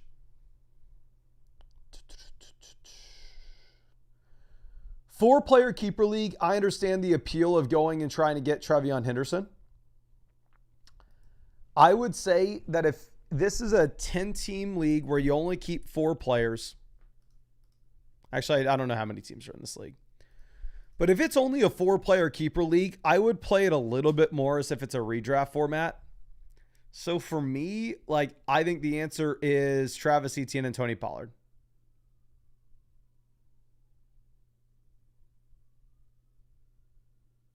Like, again, if this was a pure dynasty where it's not just you're only keeping 4 players, easily it's Trevion Henderson. It's not even remotely close. Now, Big Verg here, tight ends. I don't know what our options are on the waiver wire right now, but I think if we were looking at flipping anything in the lineup, I would personally play Rome over Keenan. And then at tight end, if you were looking at options, I would probably be trying to grab somebody like Hunter Henry or Juwan Johnson. Now, Dave, with our next one, running back, give me Pollard here easily. Wide receiver, give me George Pickens. And then for the flex, we're going to go with Tet McMillan. Now, Ray Juveland says, who do I start in my final flex spot? So I'm assuming that this is a 10-team start 8. So if we're looking at this, we have Kyron, CMC, auto starts, Nico Wilson as the starts. Then we're choosing between, and then we have Travis Etienne as an auto start. And we're choosing between Chubb, Aaron Jones, Keon Coleman, Quentin Johnston, Michael Pittman. Not the easiest play, to be honest. I would definitely not play Quentin Johnston. I would like to avoid Aaron Jones if we could, based on what we saw last week. Pittman has a brutal matchup. I probably go ahead and I probably play Pittman. I don't want to. Again, very similar to what we said with the Tennessee Titans last week. When you're going up against the Denver Broncos, very similar to this year when you're going up against the Green Bay Packers. We're trying to bench as many of those names as we potentially can. But I think that this is a spot where you're probably not going to be able to get away from it. Now, Kookie Bob, appreciate you, my guy, and excited to check this out. Right now, I actually need to figure out what our team name is. For whatever reason, this didn't load in, but I know exactly how to do this. I can find it on the back end for us. This is going to be a 10-team start 8 full PPR format. So if it's a start 8 league, that means we can start a total of like 6 running backs and wide receivers combined. So the depth is going to matter a decent amount in this league. It's not like we can say, oh yeah, the only thing that we need to worry about doing is let's trade for an elite quarterback. No, it goes a little bit deeper than that. We are good fellas, and it looks like the reason that this team... Kookie Bob, are you in this chat right now? What's your team name? Because it looks... Oh, no, that's the league name. The team name, I just found it. Don't worry. We are the second team in the league analyzer. Okay. So, again, we talked about the depth mattering a little bit more here with the skill positional guys. Quarterback, tight end, we're very weak. It's definitely the weakest spot on our roster. Like, we have the 9th ranked quarterback room. We have the 9th ranked tight end room. We have Kyler, Loveland, and Njoku, right? So we're definitely not comfortable here. I wouldn't mind rostering 2 of both positions. Like if you wanted to cut Najee Harris and pick up Dak Prescott, that way in the future we can play the matchups between Dak and Kyler. Not going to fault you at all for making that pivot. Going over and looking at what we have with running backs, I would say that Ramondre is probably the best name out there on the waiver wire. Now, for me, I would never like say, oh, Ramondre is somebody that we can start without an injury to Trevion. I think that realistically, you would need Trevion to go down.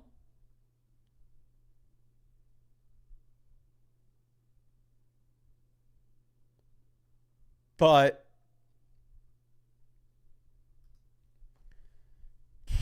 if Trevion Henderson goes down, I think that you could see in a start 8 format Ramondre Stevenson being startable. And we have no idea if that would be the case with Najee Harris, right? Najee Harris had 1 touch week 1. So if we were going to want to roster that 5th running back, I would cut Najee for Ramondre. But I think you could also cut Najee for Dak Prescott, as we already mentioned. Wide receiver, we're in a great spot. We have Chase, wide receiver 1, Harrison, wide receiver 2, Debo, wide receiver 3. Debo looks like he can just be an absolute crusher at this point.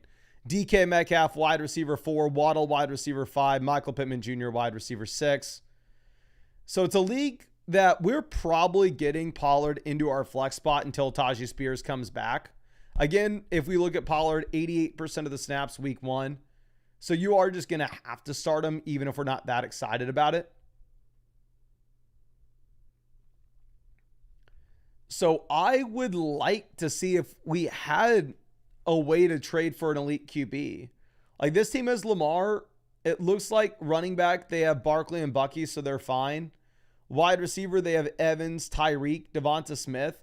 I mean, I would offer them Marvin Harrison and Kyler Murray for Lamar Jackson just to see what they would say. See what else we got. Because there should be teams in your league that have good quarterbacks that need help somewhere. Because again, we are at the top of the league analyzer. This team has Allen. Their running back 3 is Nick Chubb, but realistically, they're not stressing too much there. Maybe they're panicking at wide receiver with their top 3 receivers being Nico Collins, Tyreek Hill, George Pickens. Let's see. What did they officially combine for week 1? Nico, 5.5 points. Tyreek, 8 points. So George Pickens, 6 points. So they combined for 19.5 points, those 3 wide receivers. So I would also go out there and throw the crap offer their way of Marvin Harrison and Kyler Murray for Allen and see if that gets us anywhere.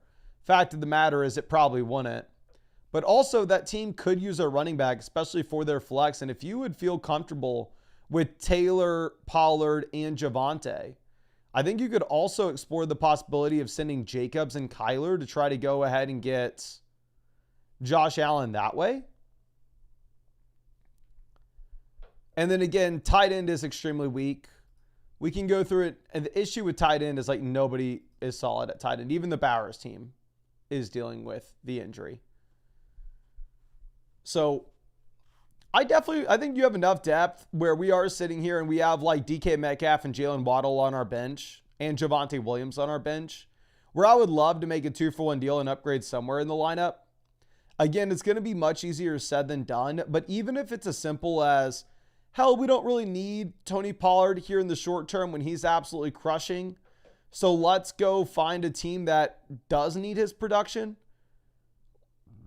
Like, let's sort by the worst teams in the league at running back. This team is Kenneth Walker, RG Harvey, RB2, RB3.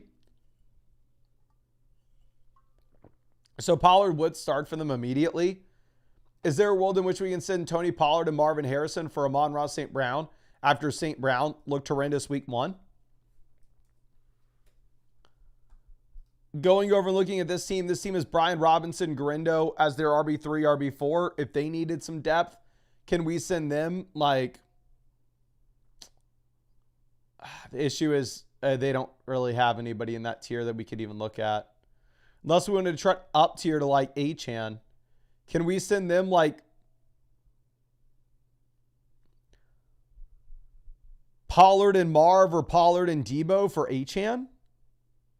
I would also send that offer for Chase Brown. I just think you're going to have an easier time probably trading for Devon Achane at this point with how bad the Miami Dolphins offense looked week 1. I wouldn't be surprised whatsoever if a team was willing to make that pivot for you.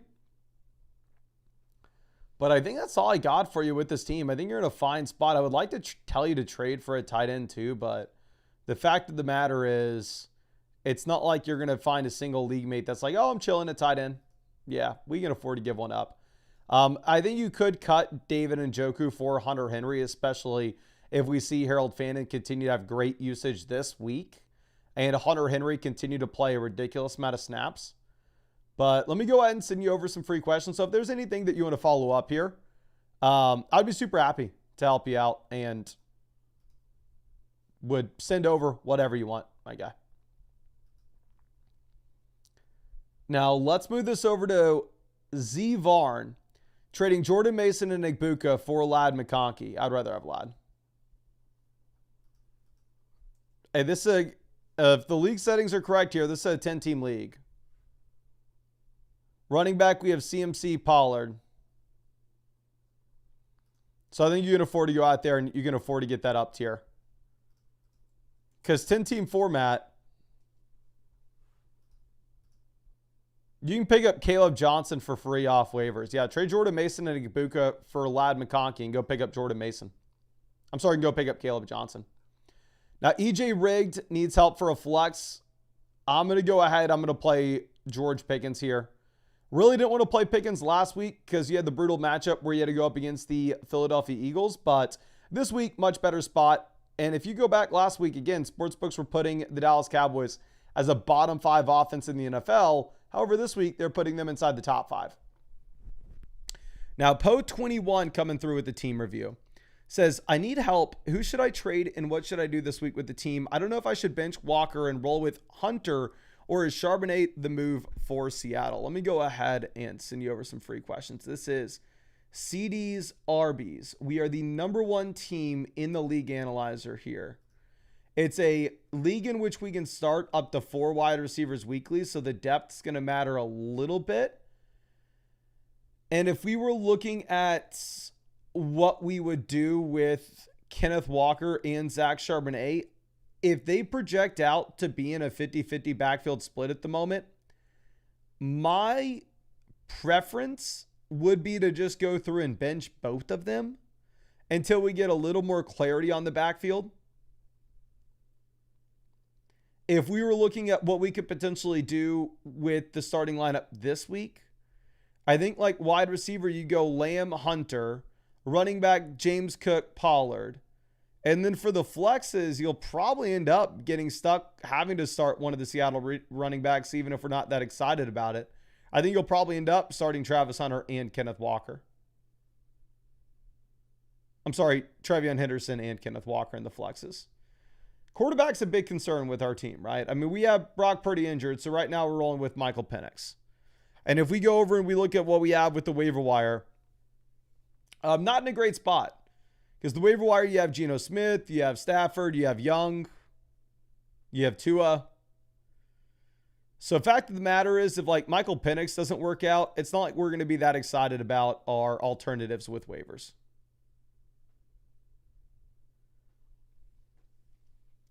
So when it comes to Penix, I'm definitely more excited with him now that you have a fully healthy London and Darnell Mooney. They're both removed from the injury report. But we kind of got to hope we get Brock Purdy back soon. Running back, James Cook, Trevion Pollard, Kenneth Walker. Clearly we need the depth. Like, again, what would actually be ideal, funny enough, if you have both of the Seattle backs, is just for one of them to get injured. Because if either guy gets injured, then all of a sudden the other one probably becomes a league winner. But I think you need the depth with this team considering the fact that it's a start 8 format. Going over to receiver, we have Lamb, Hunter, Worthy, Jennings. So Worthy and Jennings both banged up at this point. So realistically, like, you don't have an expendable piece we could go out there and trade for an improvement at running back 2. You don't have an expendable piece that we could trade for an upgrade at quarterback.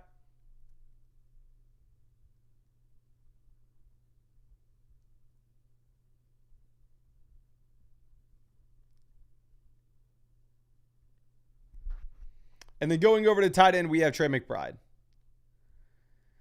So you're the number 1 team in the league analyzer. I completely understand, like, where we're sitting here, we're going, you know what? This is a shaky spot. Our running back 2 isn't a lock at this point. We got to wait for Trevion Henderson to break out in the long term.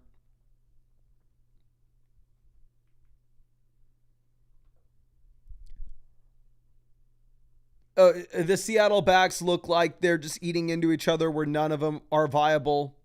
But the fact of the matter is you like 5 running backs here, and we just need 2 of them to be viable. And while I may not be able to guarantee you which one of those will be that strong option, I think at least one of them should be.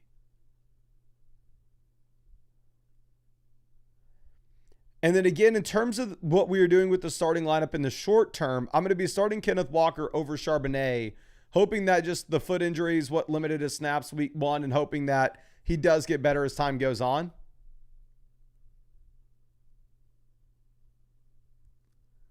And then wide receiver, we just kind of got to wait for Worthy and Jennings to come back healthy. So overall, I think you're doing everything you can with this team. I think you got to roll with the punches, and the team's just going to get better as time goes on.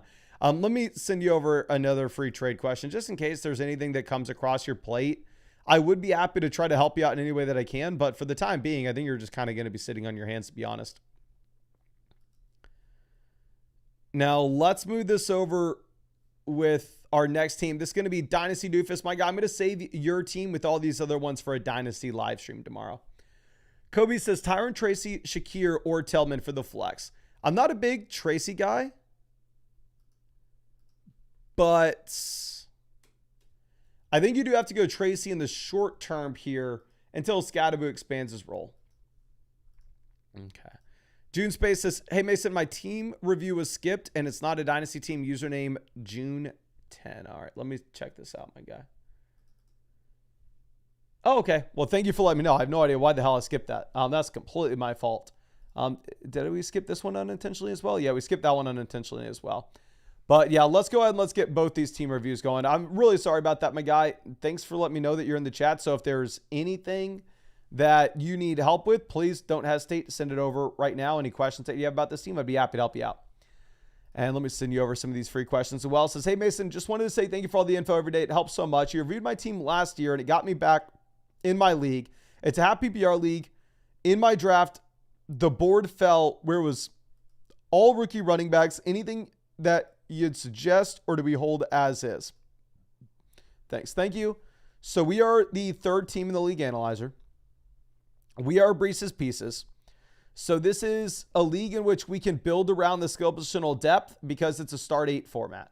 Again, it's something we always point out, because if it's a 2 wide receiver, 1 flex league, then it's like the skill positional depth, can't really do anything with it because you can't sit here and assume that we're able to start like Darnell Mooney ever in a league when you only have 2 wide receivers and 1 flex. Now, looking at what we have at quarterback, we have Bo Nix. Is this the most exciting quarterback in the world? No, he's not inside the top like 4 elite names. So if he's not inside the top 4 elite names, what I would always say is I think that you could afford to go ahead and roster 2 QBs. And honestly, looking at the bottom end of your bench, where we're sitting here and we have like DJ Giddens just as a premium handcuff, I think it would make a lot of sense for us to just go ahead. And honestly, I would cut DJ Giddens. I would pick up Caleb Williams. Because based off the rushing upside that we've seen with Caleb, especially if he can get better, we got to give him the benefit of the doubt, with that being the first game that he's been in the Ben Johnson offense. There's an outside chance that by the time you get to week 5, or honestly, by the time you get to week 4, we are ranking Caleb over Bo Nix in our ranks. So I would drop DJ Giddens. I'd pick up Caleb for free. Then going over to running back, yeah, we are all rookied out. We have Amari and Hampton, who, again, I think is going to crush from the very jump. You had Najee Harris with 1 touch week 1. So I have no hesitation with Hampton. I think you're good. RJ Harvey, Quinshon Judkins, Byshell Tootin, DJ Giddens. So running back 2 is going to be where we struggle for sure, right? No question about it. But running back 2 is okay to struggle in if we are crushing our league mates at wide receiver 1, wide receiver 2, the first flex spot, and the second flex spot, which is kind of going to be the case here, right? Because we have Puka, we have Jefferson, we have Devonta Smith, we have Rome Odunze. So we are in a spot where you do have the wide receiver depth and the top end production where we can get away with having a lackluster running back 2 for the time being. And then going over to tight end, we have Juwan Johnson starting in the short term with George Kittle in the long term. So here's my thing with your team. The clear hole is running back 2. And obviously, if we could, I would like to go out there and I would like to address it if we somehow could manage to at a reasonable price. But from what I've seen in all these live streams is nobody's trading for RJ Harvey right now. Nobody's trading for Judkins right now. And we look at every single one of these rookies, they are going to get better as time goes on. So the fact of the matter is, if you were to just sit on your hands, your running back room will naturally improve. And I think our wide receiver room is going to be able to win us some weeks just by themselves. I think you could get a week where Puka and Jefferson combine for 60 points. Let's see what happened week 1. I'm assuming week 1 we had to have lost, right? With Kittle going down, Bo Nix crap in the bed. Yeah, and this is a league where you have to play against the median as well. We only scored 94 points. That was the 3rd lowest mark in this league. So for right now, I'm not doing anything outside the small pivot where we are dropping Giddens in favor of, actually, you know what? I don't know how many IR spots you have. Maybe you have a player on the IR that's currently on your bench. It's like if you picked up Tajee Spears to put on your IR and then George Kittle went down and it's like, crap, well now Kittle's on my bench taking up a roster spot. Then at that point, what I would actually do is I would actually cut Tajee Spears instead of DJ Giddens and I'd pick up Caleb. But regardless, we're going to be picking up Caleb Williams. And then from there, I think that the plan is you're just going to sit on your hands and hope that we get a couple of these rookie running backs breaking out. Because the last thing that you'd want to do is trade the rookie running back breakout before it happens. But if we fall to like 1-5 through the first 3 weeks, keep in mind, he's going to be essentially getting 2 games every week because he plays against the median. And you are at risk of falling too far behind where even if your team turns into a league winner in the second half, you're not able to catch up. Then at that point, I think that you would probably have to go through and you have to sell George Kittle and RJ Harvey in a 2-for-1 deal to get an upgraded RB2. But I'm not wanting to sacrifice the future value for the short-term production just yet, because I don't know if you have to just yet. But I really appreciate you and really hope I was able to help you out in some way with this, my guy. And let me just confirm, yeah, we sent you over those free questions. And let's see. And you're saying you have 2 IR spots. Yeah, if you have 2 IR spots for them, you're just going to drop DJ Giddens. And let me see if we could find any other messages from you. And let me know if you have any more questions in the chat real quick. But yeah, if you have 2 IR spots, then obviously you're in my opinion, you still cut DJ Giddens for Caleb. Like there are probably 5 quarterbacks that I would say like, hey, I have these 5 guys I definitely don't want to be rostering a second. And that's like Allen, Hurts, Lamar, Daniels, and Burrow. And also, if we look at what else is available on the waiver wire after Caleb, there's like a massive tier drop down. So I think Caleb is just good enough to be rostered in your league. But I really appreciate you and really hope I was able to help you out in some way. Obviously, I would have liked to come up with some trades and stuff, but the fact of the matter is, with all the rookies on your team, I think you just kind of got to be patient. Now, let's move this over to Ali says, how do I recover my running back core and which wide receivers do I trade away? Well, appreciate you and excited to look at this. We are Kyle Pitts. This is the number 2 team in the league analyzer. We are loaded at wide receiver and we are garbage at quarterback, running back, and tight end. Now, thank God this is a league in which you can start 4 wide receivers weekly. If this was a league in which you could only start 2 wide receivers weekly, you'd be screwed. I'm sorry, 3 wide receivers. If this was like a 2 wide receiver, 1 flex format, you'd be toast. Because honestly, your team's going to be okay. We go ahead and pull this up. You're 1-0. You already started off strong. And the reason you're 1-0 is you can afford to have a bad running back 2 if your wide receiver 1 is better than anybody else's with CeeDee Lamb. Your wide receiver 2, Nico Collins, is better than anybody else's. Your wide receiver 3, Ladd McConkey, is better than anybody else's. Your wide receiver 4 with Garrett Wilson is better than anybody else's. And your wide receiver 5 with Tet McMillan is better than anybody else's. And since you can get 4 of these wide receivers into your lineup weekly,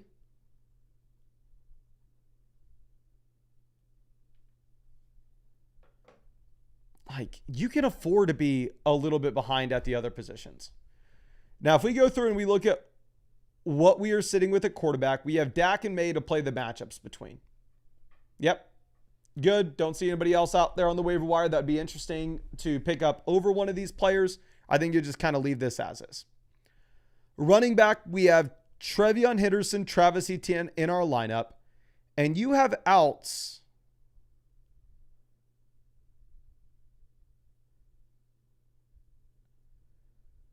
with Montgomery.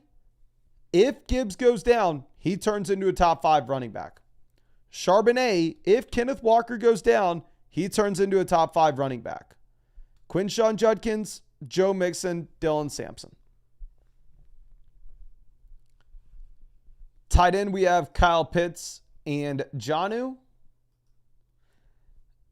For the next waiver claim, I would cut Jonnu Smith and I'd pick up Zach Ertz. So you hear me a ton in these live streams say like, oh, we need to sell this receiver. We need to go get a quarterback upgrade. Oh, we need to sell this wide receiver. We need to go get an upgrade at our running back 2 spot.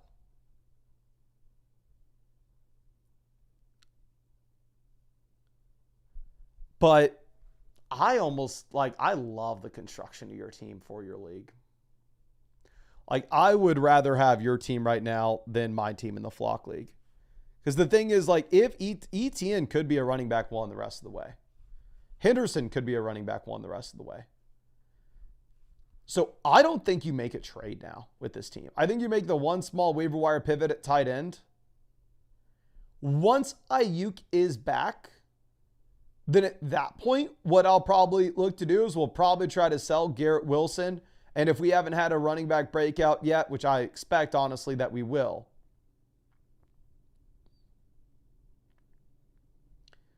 then we would go ahead and we would try to send Garrett Wilson with Trevion and go get a better running back. But I'm assuming we'll get a running back breakout. And instead, I think you'll probably end up selling a receiver like Garrett Wilson for, or maybe you sell like Nico Collins for Josh Allen, Nico Collins for Lamar Jackson.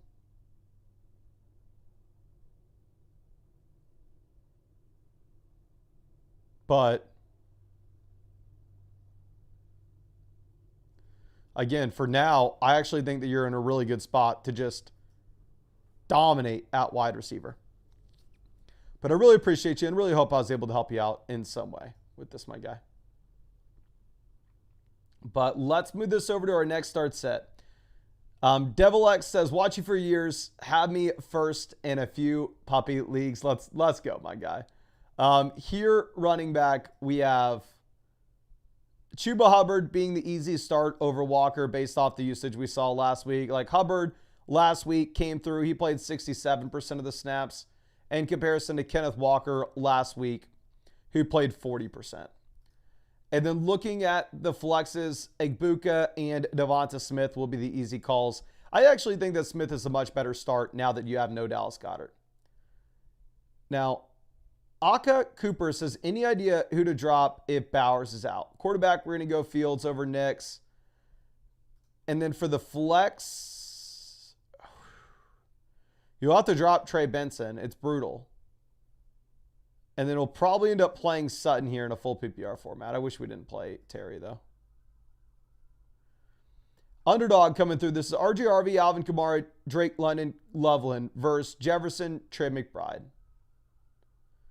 London versus Jefferson. Give me Jefferson. Kamara versus McBride. Give me McBride. Harvey and Loveland's not going to bridge the gap. This is easily the Jefferson and McBride side. Now, Eatable, this is Travis Etienne, Puka Nacua versus CeeDee Lamb. This is tough. Running back left over, we'd have CMC, Brees, and Braylon. Honestly, with how good Puka looked last week, Puka only played 66% of the snaps because he was in and out of the game, but he should be good to go in the future. He only ran 22 routes, yet with those 22 routes, he had 130 receiving yards. Like, I'm playing Puka Nacua. I'm sorry, I'm not playing Puka Nacua, but I'm putting him right there with CeeDee Lamb. And Travis Etienne looks like an absolute crusher. Now, Unbelievable says, Dynasty League, torn on my flex between Myers, Ricky, and Diggs. You bench Diggs here easily. Like, look at Diggs in comparison to these other players. I have Diggs in the Flock League. I think that'll expand his role. But Stephon Diggs only played 56% of the snaps week 1. You're going to go with Jacoby Myers and Ricky Pearsall with the injuries in San Fran. But let me refresh this, and we are going to get out some more free questions to people in the chat. We're sending out free questions every single live stream. You can see the majority of these that we answer are free. All I ask, if you want to qualify for those free questions, is drop a like on this live stream, subscribe to the channel, and then drop your flockfantasy.com username in the chat, and we'll go ahead and we'll pick out some of y'all to send those free questions over to. And I will say as well that we have the questions turned off on the site right now. Hopefully we can catch up and turn them back on. But I am having the questions turned on at the first hour of every live stream that we do. So if you wanted to guarantee that you're able to come in and send some questions in, I would recommend hitting the bell next to the subscribe button so YouTube tells you when we go live. That way you can guarantee you get your questions in. But again, I'll be answering questions every single day on this live stream until Christmas. So you should have plenty of opportunities to get your questions. Now, let's see. This is 4th and CM. Let me go ahead and see if I can find you on the site and send you over some questions. 4th and C. Just found you, my friend, and just sent you over that free start sit. And Shane Dog, let me see if I can find you as well. Perfect, just got you. And just sent you over that free start set too. And Dingers, let me see if I can find you here.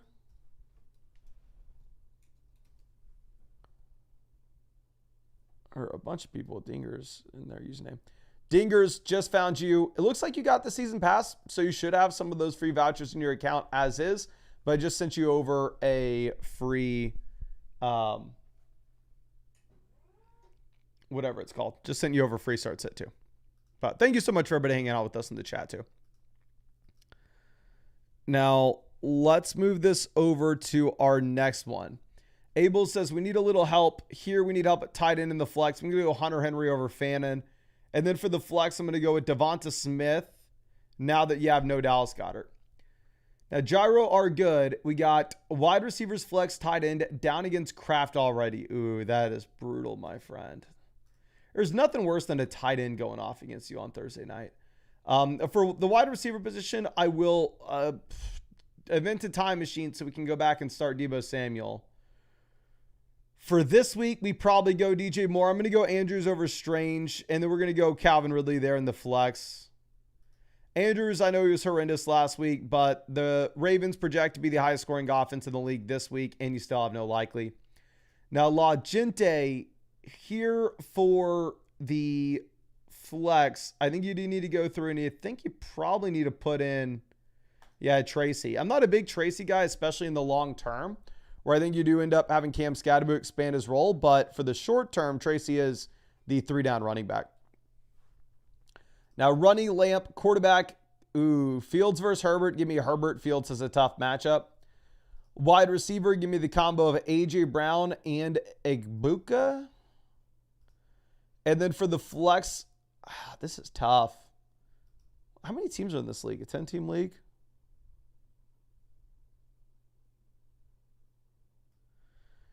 That's what I thought. I have Hampton ranked highest here. Again, I know Hampton didn't look great against a good Chiefs rush defense last week, but Najee Harris had played Najee Harris had one touch in that game. So if Najee Harris had one touch, and now the Chargers have an easier matchup for Hampton, I think we go his direction.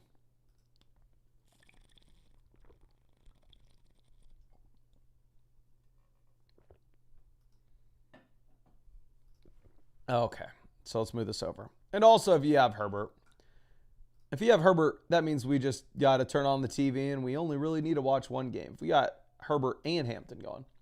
Now, Somal, here in the flex right now, we have Cedric Tillman. Take Tillman out. You can come and scream at me after the game, and you're probably going to play Hunter Henry over Brock Bowers as well. Play Rome Odunze over Tillman. I know that Tillman scored the touchdown, helped our best ball teams, but the fact of the matter is the Browns project to be the worst offense in the league this week. There's no way in hell you can trust Tillman. Now, JT Chabowski, quarterback, Lawrence over Penix for me. That game is the highest over-under of any game of the week. I'm going to be going with Mike Evans and Jacoby Myers at wide receiver. I'd play Myers over Egbuka and Metcalf now that you have no Bowers. Mr. Filthy Wubs with our next question. We're going to go ahead. I'll take Travis Hunter over Keon Coleman. I don't necessarily know if we get the same type of passing volume in Buffalo this week, but I guess you can hedge your bets and go Kincaid. But again, with Travis Hunter, I'm going to be a broken record. The Bengals and the Jags project to be the highest scoring game of the week. Very similar to what we said with Zay Flowers, Mark Andrews last week. You play every single player you can in a game environment that projects to be so high scoring. Now, Pandemonia says, drop a bench wide receiver for a running back or look for a trade. Also, Hollywood or... I'm sorry, my friend. I can't see your team when you send in a super message. A super message is supposed to be just like a quick question. I can't see anything. Nothing's linked. I'll send you over some free questions, so hopefully I can help you out in some way. And then Hollywood or Devi. I don't even know who Devi is. And somebody in the chat, let me know who Devi is. Is this like Devonta Smith? Like Hollywood or Devi? Who is Devi?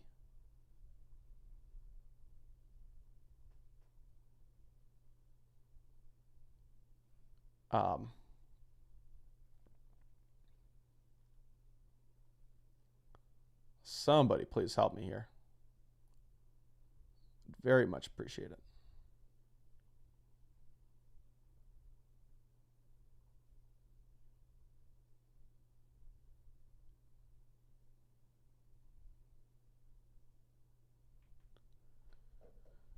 So yeah, people are saying Devonta Smith. Devonta Smith versus Hollywood Brown. I've gone back and forth with it, but if you have no Goddard, I kind of want to say Smith. Rundown formation. This is Goff, Egbuka, DJ Moore versus Jaden Daniels. Goff is almost nothing. Like a 10-team league, Goff is nothing. Who would we be able to pick up off waivers? Darnell Mooney and Caleb Johnson? That's the case, and it's a 2 wide receiver, 1 flex format where we just want to get the premium quarterback. Make sure that Jaden Daniels is good to go. He had an MRI today on his knee. We'll probably get that report coming out tomorrow. I'm assuming that he's fine, but I would confirm before you make that deal. Now, Nico with our next question. Running back between Chuba and Amari and Hampton. Both have great workloads. Like, we can go ahead and pull this up from last week. Last week with Amari and Hampton, he actually, god dang, the snap rate was insane. Yeah, you have to go. Hampton played 78% of the snaps last week in his first NFL game ever. But we're going to realistically just end up playing both of the 3-down running backs. Play Hubbard in the flex too. I would look for a different tight end option over David Njoku though. Now we're not with our next one. Running back, give me Chuba over Javonte. And then for the flex, I'm going to go ahead. I'm going to play Devonta Smith. Again, I'm more excited about Smith if you have no Goddard. Ari Feedpick says, team is bad. I know. Please help. Give me Juwan over Brenton Strange. And then a running back, give me Javonte. I think team's fine. I think that we should get a big bounce back from Nico, and Ginty's going to be a solid option this year. Flex here for Mr. Filthy Wubs. This is tough. Plan A is Jennings if he plays. Plan B is Sharps, but there's no world in which I want to play Sharps if he's split in the backfield 50-50. I'm not excited about it. Right now, the Seahawks project to be a bottom 5 offense in the league. Now, Thetron with our next one says, start 2, full PPR, Pearsall, Tony Pollard, Javonte.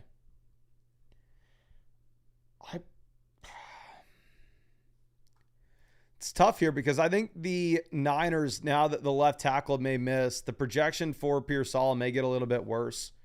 So my flex rankings, I had Pearsall and Javonte back-to-back. Like, you for sure play Pollard here. Pollard's not a question.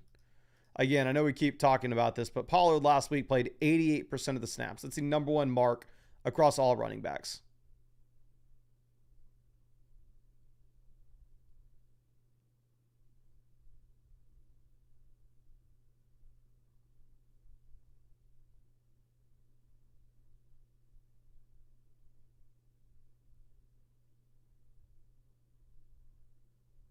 I'm going to go ahead and I'll probably bench Pearsall. There's enough smoke here with the Niners situation where it's scaring me off of it. Now, Lloyd says, running backs are weak. Any other recommendations for trade targets if not JT? I would trade, if your running backs are weak, I would go for JT selling Brian Thomas. I would go for Jacobs, Chase Brown, Bucky Irving, Devon Achane. So Taylor, Jacobs, Chase Brown, Bucky, or Achane. I think you could probably get one of those 5 running backs. I wouldn't be surprised at all if the Achane owner was so worried about the Dolphins offense that they would make that pivot. Now, Wilson Rupert's trading Nico for Brees and JSN. This is an interesting deal. Running back right now, we have Bijan and Hampton. So I'll say value-wise, it's on the Brees and JSN side of this, and I don't think it's that far off either.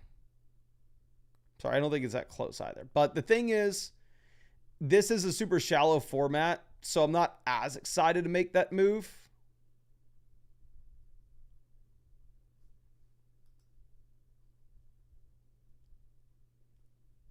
But yeah, you still probably go and pick up the running back starter because I don't know how different the points per game drop off is going to be from Nico to JSN. Dan with a plan here at running back 2. I'm going to go with Pacheco over Sharp and Chubb, but you're not looking hot there for sure. Now, Lloyd with our next question. This is a 2-player keeper auction Superflex League. Neighbors and Gibbs were my keepers this year. Any trade suggestions would be appreciated. Thanks for all you do. Much love. Love the content. Really appreciate you, my guy, and excited to check this out. So this is Neighbor gonna Gibbs you up. I would ignore what the league analyzer says in terms of the overall ranking. I would take it positionally. We are 7th at tight end, just kind of dead average here. 3rd at wide receiver, 9th at running back, and 9th at QB. So I'm going to be honest with you. I don't love our team. So if we were looking at making trades with this roster, we may be in a little bit of a compromising position, specifically centered around what we have going on with Rashee Rice. Because we don't have Rice good to go anytime soon. So that makes it where we are realistically needing to start Neighbors, Tet, and Igbuka every week, which means that we don't really have the expendable asset where we can go ahead and we can look to trade one of these players. And if we don't have that expendable asset to trade one of those guys, running back 2, we just may stay in this very shaky scenario where we're having to deal with we have the anchor with Gibbs, but then trying to determine between Pacheco and Jordan Mason.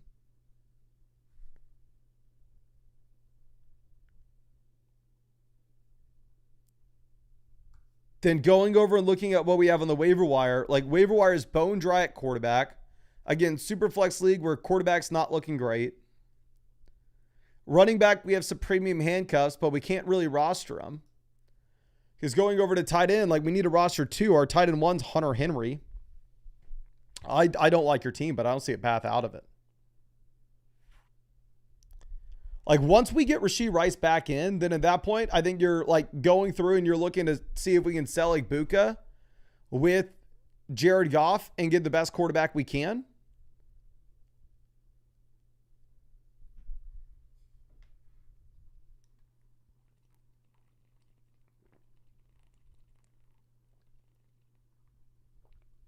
If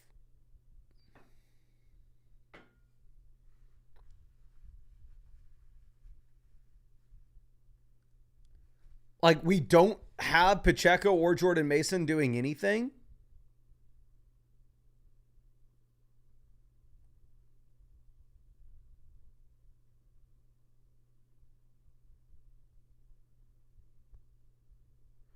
then maybe by the time we get Rice in and we have the expendable wide receiver, then we go through and we look to trade like Egbuka and Pacheco for a running back.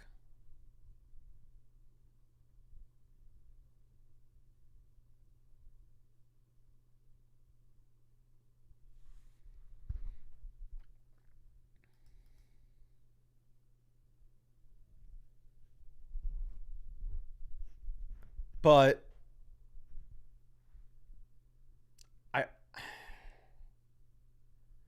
I'll be honest, I don't love the team, but at the same time, I don't think you have any expendable assets that we can go through and we can use to make upgrades right now. I think you're stuck sitting here until you get Rashee Rice back. Then once you get Rice back in, you're going to be able to then go through and potentially make some moves. But I appreciate you. I wish I had more for you. I really did. I think you just kind of got to roll with the punches.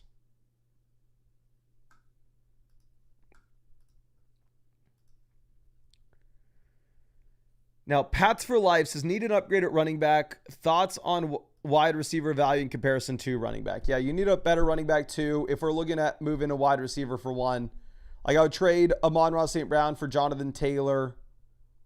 I would trade him for Bucky Irving, Chase Brown. If I were you, I would trade Garrett Wilson for James Cook, Breece Hall. We already have Jonathan Taylor, but I'd trade Garrett Wilson for like James Cook, Breece Hall, Amari and Hampton. Like if you could flip Garrett Wilson for Amari and Hampton on this team, that'd be great, especially with this being a league in which you can only start 2 wide receivers and 1 flex.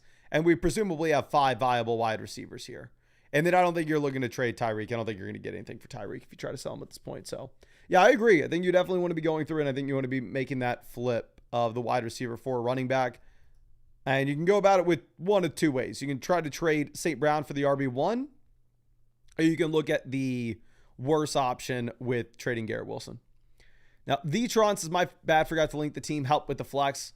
Excited to check this out, my guy. So here, I had Ricky Pearsall and Javonte ranked back-to-back for our flex ranks, but that was before we had the report coming out that the Niners left tackle may also be missing. So I think that I'm going to go ahead. I think that I'm actually going to take Javonte here. I think I go Javonte over Ricky Pearsall, where the Cowboys are heavy favorites. And again, they project to be top 5 in the NFL in points scored this week.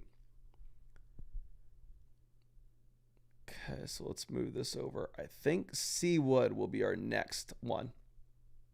And let me give out some free questions real quick. So please, if y'all want a free question, all I ask from you is to qualify, make sure you've hit the like button on this live stream. Make sure you are subscribed to this channel. And again, I know the questions are turned off on the site right now, but the questions will be turned on for the beginning of every single live stream that we do. So if you want to be able to guarantee that you can come out and get your questions in, I would highly recommend hitting the bell next to the subscribe button, and YouTube will tell you when we go live. But Master Chief, this is for Gronky Kong. Let me see if I can find you, and I'll send you over that free question, my guy. Gronky Kong just found you. And just sent you over that free start set. Okay, let's send one out for Tutelar Hen or Hen. Tutelar. How do you spell that? Hen. Gotcha. And just sent that over to you as well. We'll give out some more free questions when we run through these. But let's send some free questions over to Seawood real quick, just to make sure that if they have anything they want to follow up with this team, they have that opportunity. It says, big fan, obviously need to upgrade at running back. What moves can I make? Okay, so we are neighbors in Paris. Where are we with the league analyzer? We are the second team. This is a 2 wide receiver, 1 flex format. So yeah, we are not in a pretty spot here with our roster construction. I'm sure that Jalen McMillan is on our IR, but let me just verbalize this out loud just in case he isn't. If Jalen McMillan's actually on our bench, you drop him in a heartbeat and you go pick up DJ Giddens, the premium handcuff back to Jonathan Taylor. Now, it's a 2 wide receiver, 1 flex, so I really like having the elite quarterback with Daniels. Obviously, Daniels didn't look great last night, but last night he had to go up against the best defense in the NFL, or at the very minimum, one of the best defenses in the league. Then going over to running back, we have the combo of James Cook as the anchor RB, then RJ Harvey, Jordan Mason, Charbonnet, Trey Benson, all as high upside RB2s in the long run. How did we perform week 1 with this team? We're 1-0. Thank God. Because if we're 1-0, this puts you in such a comfortable position that you have time. Like, you could afford to lose a team, to be honest. I mean, a game, to be honest. Obviously, are we wanting to? Hell no. But it wouldn't be the end of the world if that ended up happening.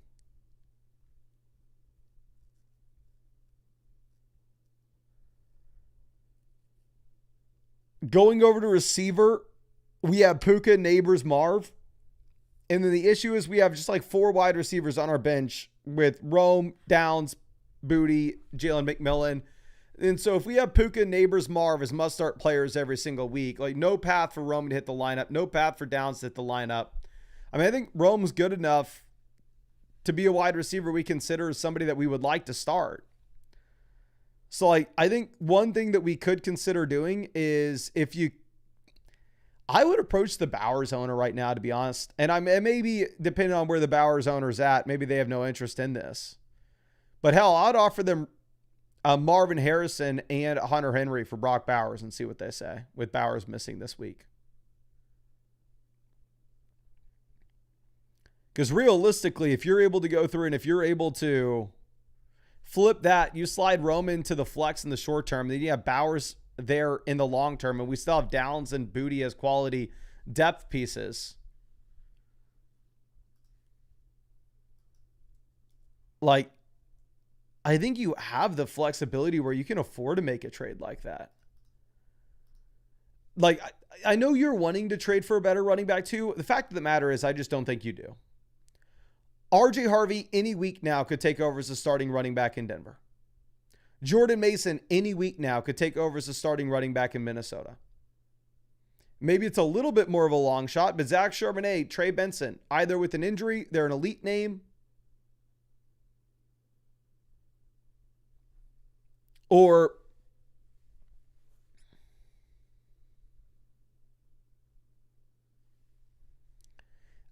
they could even expand their roles as time goes on. You have so many outs at running back. I don't think you need to trade for a running back.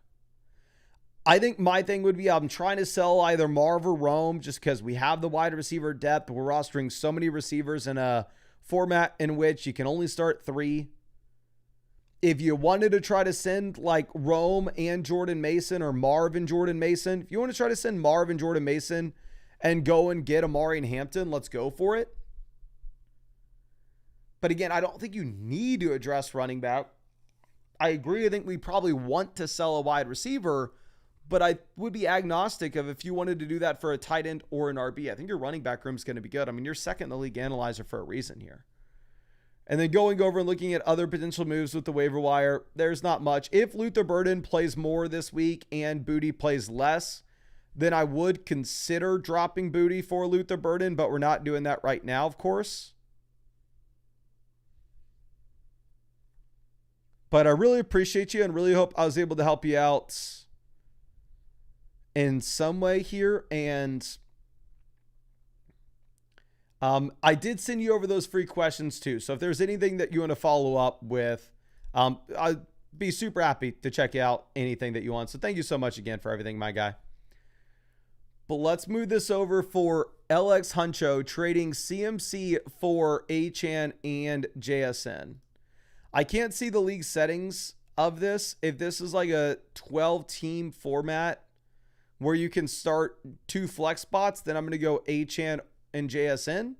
If this was like a 10-team league where you only start 2 wide receivers and 1 flex, then in that case, I probably go with CMC.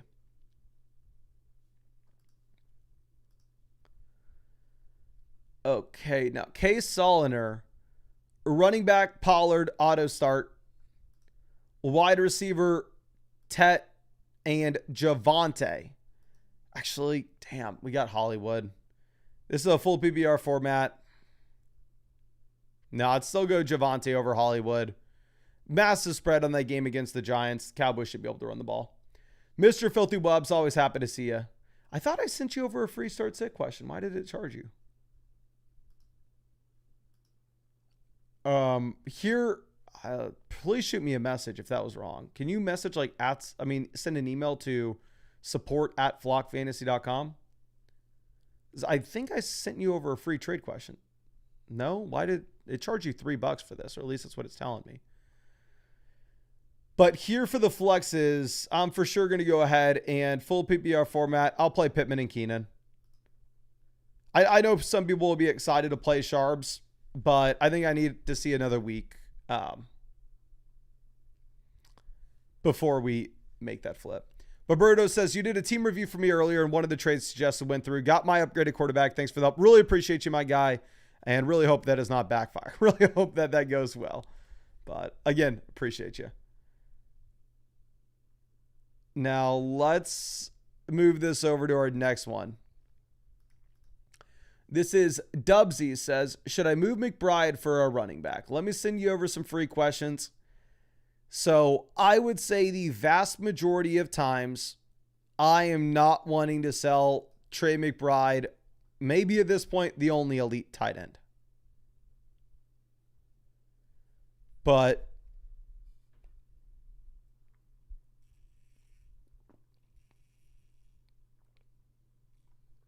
this is a very unique league, and this is a very difficult spot.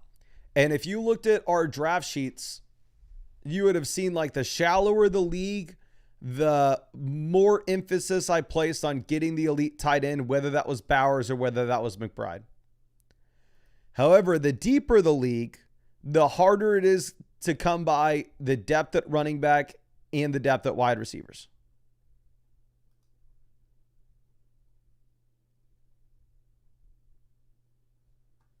So I would say a lot of times in a spot like this, where it is a 14-team league where you can start up to 4 skill positional players weekly, I would probably look at selling the elite tight end. Now, as we go through this, let me send you over those free questions. We already did that. The first thing that I want to mention, 14-team format where our QB1 is Drake May, I would probably roster a second QB. Like if the majority of people in your league are rostering 2 QBs, the waiver wire is going to be bone dry. You can kind of already see that here with waivers. So for me, I would probably go ahead and I would probably look to pick up either Daniel Jones or Geno Smith. With the rushing upside you get from Daniel Jones, he looks nice. With the passing volume we had from Geno Smith week 1, I think I would be willing to cut Miles Sanders for Daniel Jones, even though we need help at running back drastically. Then going over to RB, there is Tank Bigsby out there right now. So with Bigsby, realistically, let's go through this hypothetical. Saquon Barkley goes down.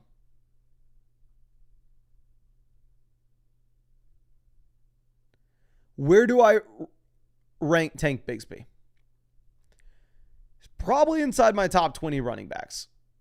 I don't know if Jaden Blue has a path to get there. So I would consider dropping Jaden Blue for Tank Bigsby as well. Going over to receiver, I think this kind of goes without being said, but if Christian Watson was actually on your team, like he was on your roster, then we would drop Christian Watson for Luther Burden. But I would assume that the actual scenario here is Christian Watson's on the IR, not taking up a roster spot. But if you only have one IR spot, we also have Brandon Ayuk. So maybe Christian Watson is taking up spot. But if Watson is on the IR, ignore me. If he's not, or if he's in the IR slot, Ayuk's on the bench, but we have an injured reserve. Effectively, if we could drop Christian Watson, open a roster spot, let's go pick up Luther Burden. But I'm assuming we can't. And then tight end, we have Trey McBride. So fact of the matter is, yes, I think with this team, even with the Eckler injury, I would be okay trading Trey McBride. Actually, no, I'm not. The reason being, look at the waiver wire at tight end. The waiver wire at tight end is horrendous. You have Elijah Arroyo, Mason Taylor, Terrence Ferguson, Mike. There's nobody available here.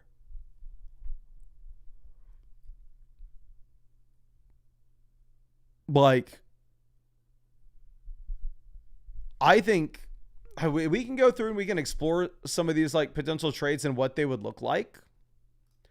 Let's go ahead and let's sort this by the worst tight end rooms in this league. This team has, no, they're not making a trade. This team's not making a trade. This team's not making a trade. This team is Njoku and Britton Strange. Maybe they would send us Chase Brown for Trey McBride. I'd trade McBride for Chase Brown.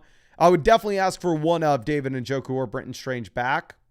This team has Loveland and Jonnu Smith. I would trade Trey McBride for Jonathan Taylor in a heartbeat and then just ask for Jonnu on the way back. This team is Andrews, Juwan, and Isaiah Likely. I would trade I would trade Trey McBride for like probably Amari and Hampton and Mark Andrews if you were very desperate at running back.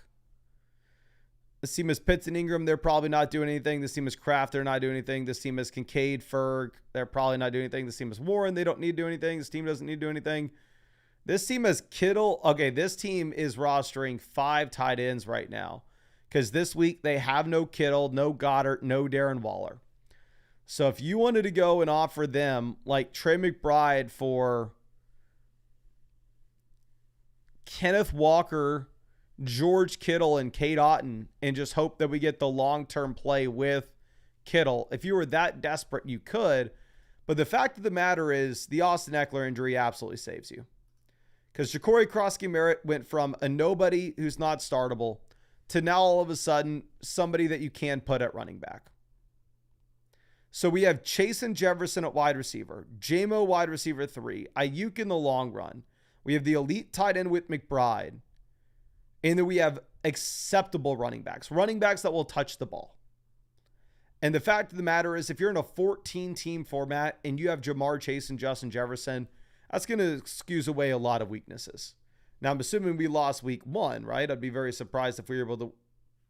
Hell, somehow we won week 1, even with Jamar Chase just falling flat on his face here. So I think you roll with this as is. I think the Eckler injury saves you. It makes Ja'Cory Crosky-Merritt viable. I would cut Miles Sanders. I would pick up Daniel Jones. I would cut Jaden Blue. I'd pick up Tank Bigsby. I would consider, if Christian Watson was taking a raw spot, I'd cut Christian Watson, pick up Luther Burden. And then if you could get that great price tag on Trey McBride, I would go for it, but it's not something that you have to do. I think you have a great team here. But I really appreciate you. And I sent you over those free questions. So if there was anything I could help you out with, I'd be super happy to take a look at it for you. But let's move this over to Shane's team. So I was wondering what trades I should make, if any. And if also don't really know who to start at my wide receiver 2 in the flex. So we're the number 1 team in the league analyzer. This is going to be a much shallower format than what we just looked at. So the waiver wire is going to be much better. And at the same time, our bench should be much better. So currently, I would also say with this team that we are highly incentivized to build around the elite quarterback and highly incentivized to build around the elite tight end because it's going to be very easy to get skill positional depth. So when we look at quarterback here with Justin Fields and Dak Prescott,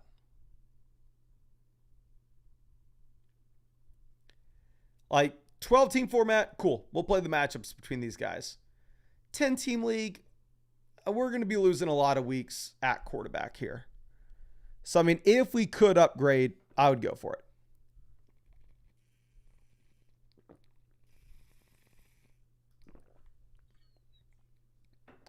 Now, running back, we have Henry, James Cook, Tony Pollard, DeAndre Swift. So 4 startable running backs and RJ Harvey in the long term. Wide receiver, we have Lamb, Adams, Devonta Smith, Calvin Ridley, Ricky Pearsall. So the fact of the matter is we have 10 skill positional starters that we feel good about. And with your league settings, you can only get 5 into your lineup at the very most. And then tight end in a 10-team league, we are garbage with Dallas Goedert and Harold Fannin. So looking through this roster, we got to make a trade for an elite quarterback. We got to make a trade for an elite tight end. I'm going out there right this second offering James Cook and Dallas Goedert for Brock Bowers. And we're just going to see if we can buy Bowers with him injured. We can go through and we can start Tony Pollard this week with no Tajay Spears. And honestly, it's not going to be that much of a difference. And then we get the elite tight end in the long term. I would offer the same thing, James Cook and Dallas Goedert. And honestly, throw in Harold Fannin for Trey McBride. I would offer Devontae Adams and Justin Fields for any of the big 4 quarterbacks. That's Allen, that's Lamar, that's Hurts, that's Daniels. And obviously, like when we're talking about, and these are interchangeable trades, right? Like I would offer James Cook and Justin Fields for Lamar, James Cook and Justin Fields for Josh Allen. I'd offer Devontae Adams and Dallas Goedert for Brock Bowers. And then when we're talking about like selling James Cook, that's just because I'm assuming that's the running back that people would want most. I'm talking about selling Devontae Adams. I'm assuming that's the wide receiver people would want most. Like we have the anchor running back with Henry. You hold on to him. We have the anchor wide receiver with CeeDee Lamb. You hold on to him. But essentially any running back or any wide receiver, if you could package them with our current quarterback or our current tight end to go and make an upgrade to get an elite name, even if it's Cook, even if it's Adams, even if it's somebody that's currently in our lineup, the players on our bench are good enough at running back and wide receiver that we can slide them in no problem and not really see that big of a drop-off at those positions from a points per game perspective. However, get a massive upgrade with the onesies. So, yeah, you need to make a trade for an elite onesie here because your format's very shallow. You have the best team in the league by far, and Derrick Henry, CeeDee Lamb are going to be your anchors and make the depth not as important. Now, let's move this over to our next one. This is OX Greedy KXO says, I took this team knowing I would lose early. Just wondering if I'm panicking, but I sent out a trade Worthy and Kittle for London. Oh, I definitely want London there. Thanks for the review. Love the website. Really appreciate you and excited to check this out, my guy. But yeah, I mean, if you can make that deal, we would. So our team is I'm Stuck Step Burrow. And we don't even have Joe Burrow, my guy. So you got to fix this team name here. What the hell's going on? Tight end, I'd cut Juwan Johnson and pick up Kyle Pitts. That's just my preference, but I'll say it's not as easy to say that now that you have Darnell Mooney back in. Then looking at what we have with just wide receiver upgrades, I would go ahead and honestly, kind of an easy call for me here. This is a league where we can start 4 wide receivers.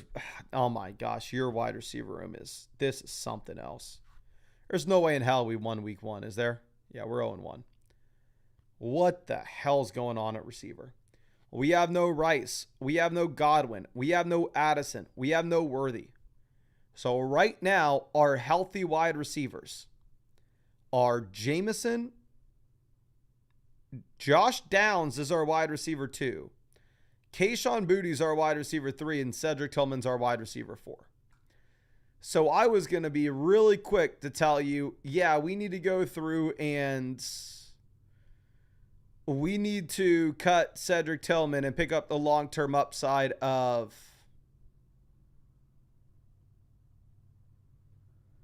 Jaden Higgins or the long-term upside of Brandon Ayuk. But the fact of the matter is, we can't afford it. Going over looking at running back, we have the top end options of Bijan, Bucky, Chase Brown. Like, this is the only thing that's going to be keeping our team in it. I hate to say this. You have to make trades with this team. For us to have Rice, Godwin, Addison, Worthy, and Kittle, 5 players that are all long-term upside and no short-term production. Like, I completely understand you getting this team before the Kittle injury, before the Worthy injury, and going like, yeah, I mean, if we can just stay alive at the beginning of the season,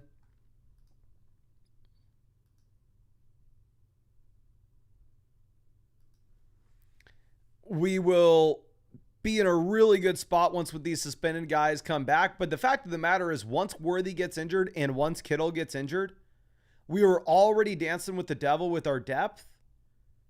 And they called their bluff, and all of a sudden we're having to put Josh Downs into our starting lineup. I see that you have 2 IR spots in your flex. You have 2 running backs in the flex. I understand that, but like, Zach Charbonnet is not an exciting flex, right? You're starting Josh Downs and Zach Charbonnet right now in a 10-team league. So I think you have to get some value. Like, I hate to say this because obviously you're selling at a discount. But I mean, this trade is not selling at a discount. If you go Worthy and Kittle and go get London, that solves things here pretty easily.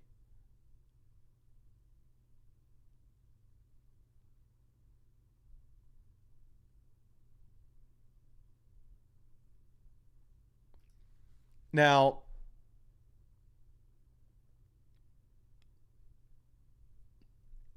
in terms of like the price point that we would lower this down to, I would even do this deal for Ladd.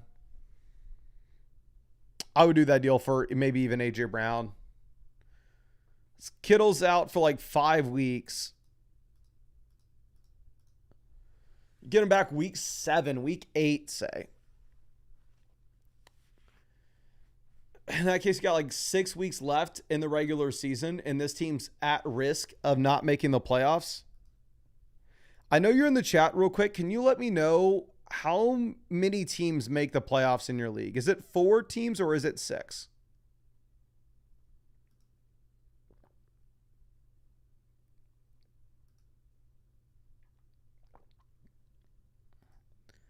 Because if it's 6 teams make the playoffs, I'm a lot less worried. You can have a bad regular season and you can still sneak in there. And if we get like Rice back, Godwin back, then we can absolutely crush. Okay, you're saying 6 teams make the playoffs. Okay, so you're in a better situation than it would be otherwise. Because if 4 teams made the playoffs, I'd be saying you have to make trades right now and you have to be willing to lose these deals just to stay in the mix. But if 6 teams make the playoffs, you have a little more flexibility. I would still very much consider making that trade that you listed out there. Like the Worthy and Kittle for London. I don't know if that's like, is that just a trade that you're thinking of? Is that a trade that the other owners brought up to you? Maybe they've offered to you?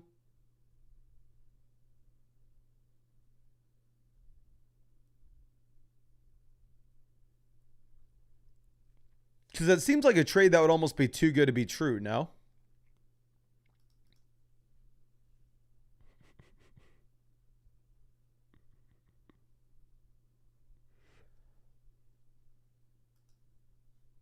Let's see. So I sent it to him because he really likes Kittle. So let me see let me find the London team and see what else they have. If they really like Kittle and they're interested in trading for Kittle. They also have Barkley, Kyron, Hurts. They have Laporta. So the thing is, like, if they have Laporta, I'm assuming they're not going to really want to trade for Kittle. Here's what I would do if I were you and they had Hawkinson, so they could potentially play Hawkinson in the short term. If they reject your initial trade, like of London, definitely get the London deal if you can. I would offer them Kittle straight up for Laporta. And gas him up and go like, hey, you got TJ Hawkinson. You're good, man. You got TJ Hawkinson and David Njoku. You can wait for Kittle to come back. I can't. I'm dealing with all these injuries and all these suspensions. I'll let you take advantage of me. And they really just hope they give us Laporta so we can stay in it. I would be really excited about that. And what other trades could we try to make with this team. I would honestly consider sending them Kittle and Baker for Jalen Hurts as well, because there are quality tight ends on the waiver wire. You have Kyle Pitts, you have Hunter Henry on the waiver wire right now. So if you're telling me you're going to be able to get some value in your league by trading away Kittle, again, the number one priority for us for sure is going to be wide receiver, where this is a 10-team league and we are sitting here ranked 10th in the league analyzer at the wide receiver position. And our wide receiver 1 that's healthy right now is Jameson, and our wide receiver 2 is Downs.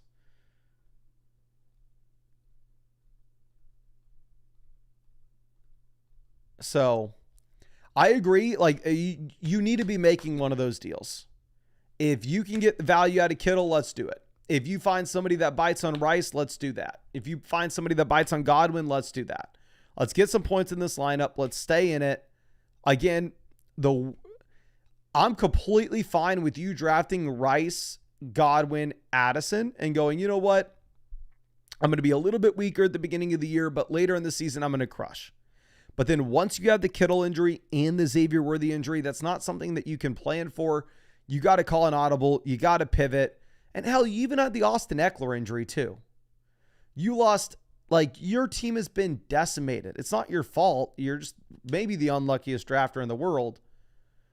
But like the 3 significant injuries that have happened with Eckler, Worthy, and Kittle, they all happened to your team. And you were already a team that was missing a few pieces at the beginning of the season. So I would go ahead and I would try to make a trade if you could. But I appreciate you, and I really hope I was able to help you out in some way. You're saying I consider trading Worthy and Addison for a better wide receiver. 100% go do that as well.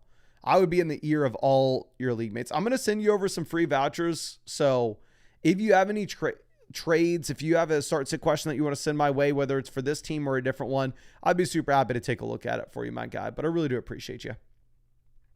But I think that's probably going to be it for this live stream. I know we have these team reviews to still get through, but these are Dynasty team reviews. So I'll do a live stream on the Dynasty channel tomorrow to take a look at those. But of course, I'm going to be live streaming every single day until Christmas, answering as many questions as I possibly can. The majority of the questions I will be answering will be the free ones. So, of course, if you want to be able to come to the live stream and get rewarded with free trade questions, free start set questions, the whole 9 yards, just make sure you are subscribed to the channel. I'm going to try my absolute best to help you this year. I'm going to try my absolute best to help me as well hit 300,000 subscribers, because I never thought it could be a possibility, but we are close, ladies and gentlemen. So please make sure you go down there, hit the like, subscribe.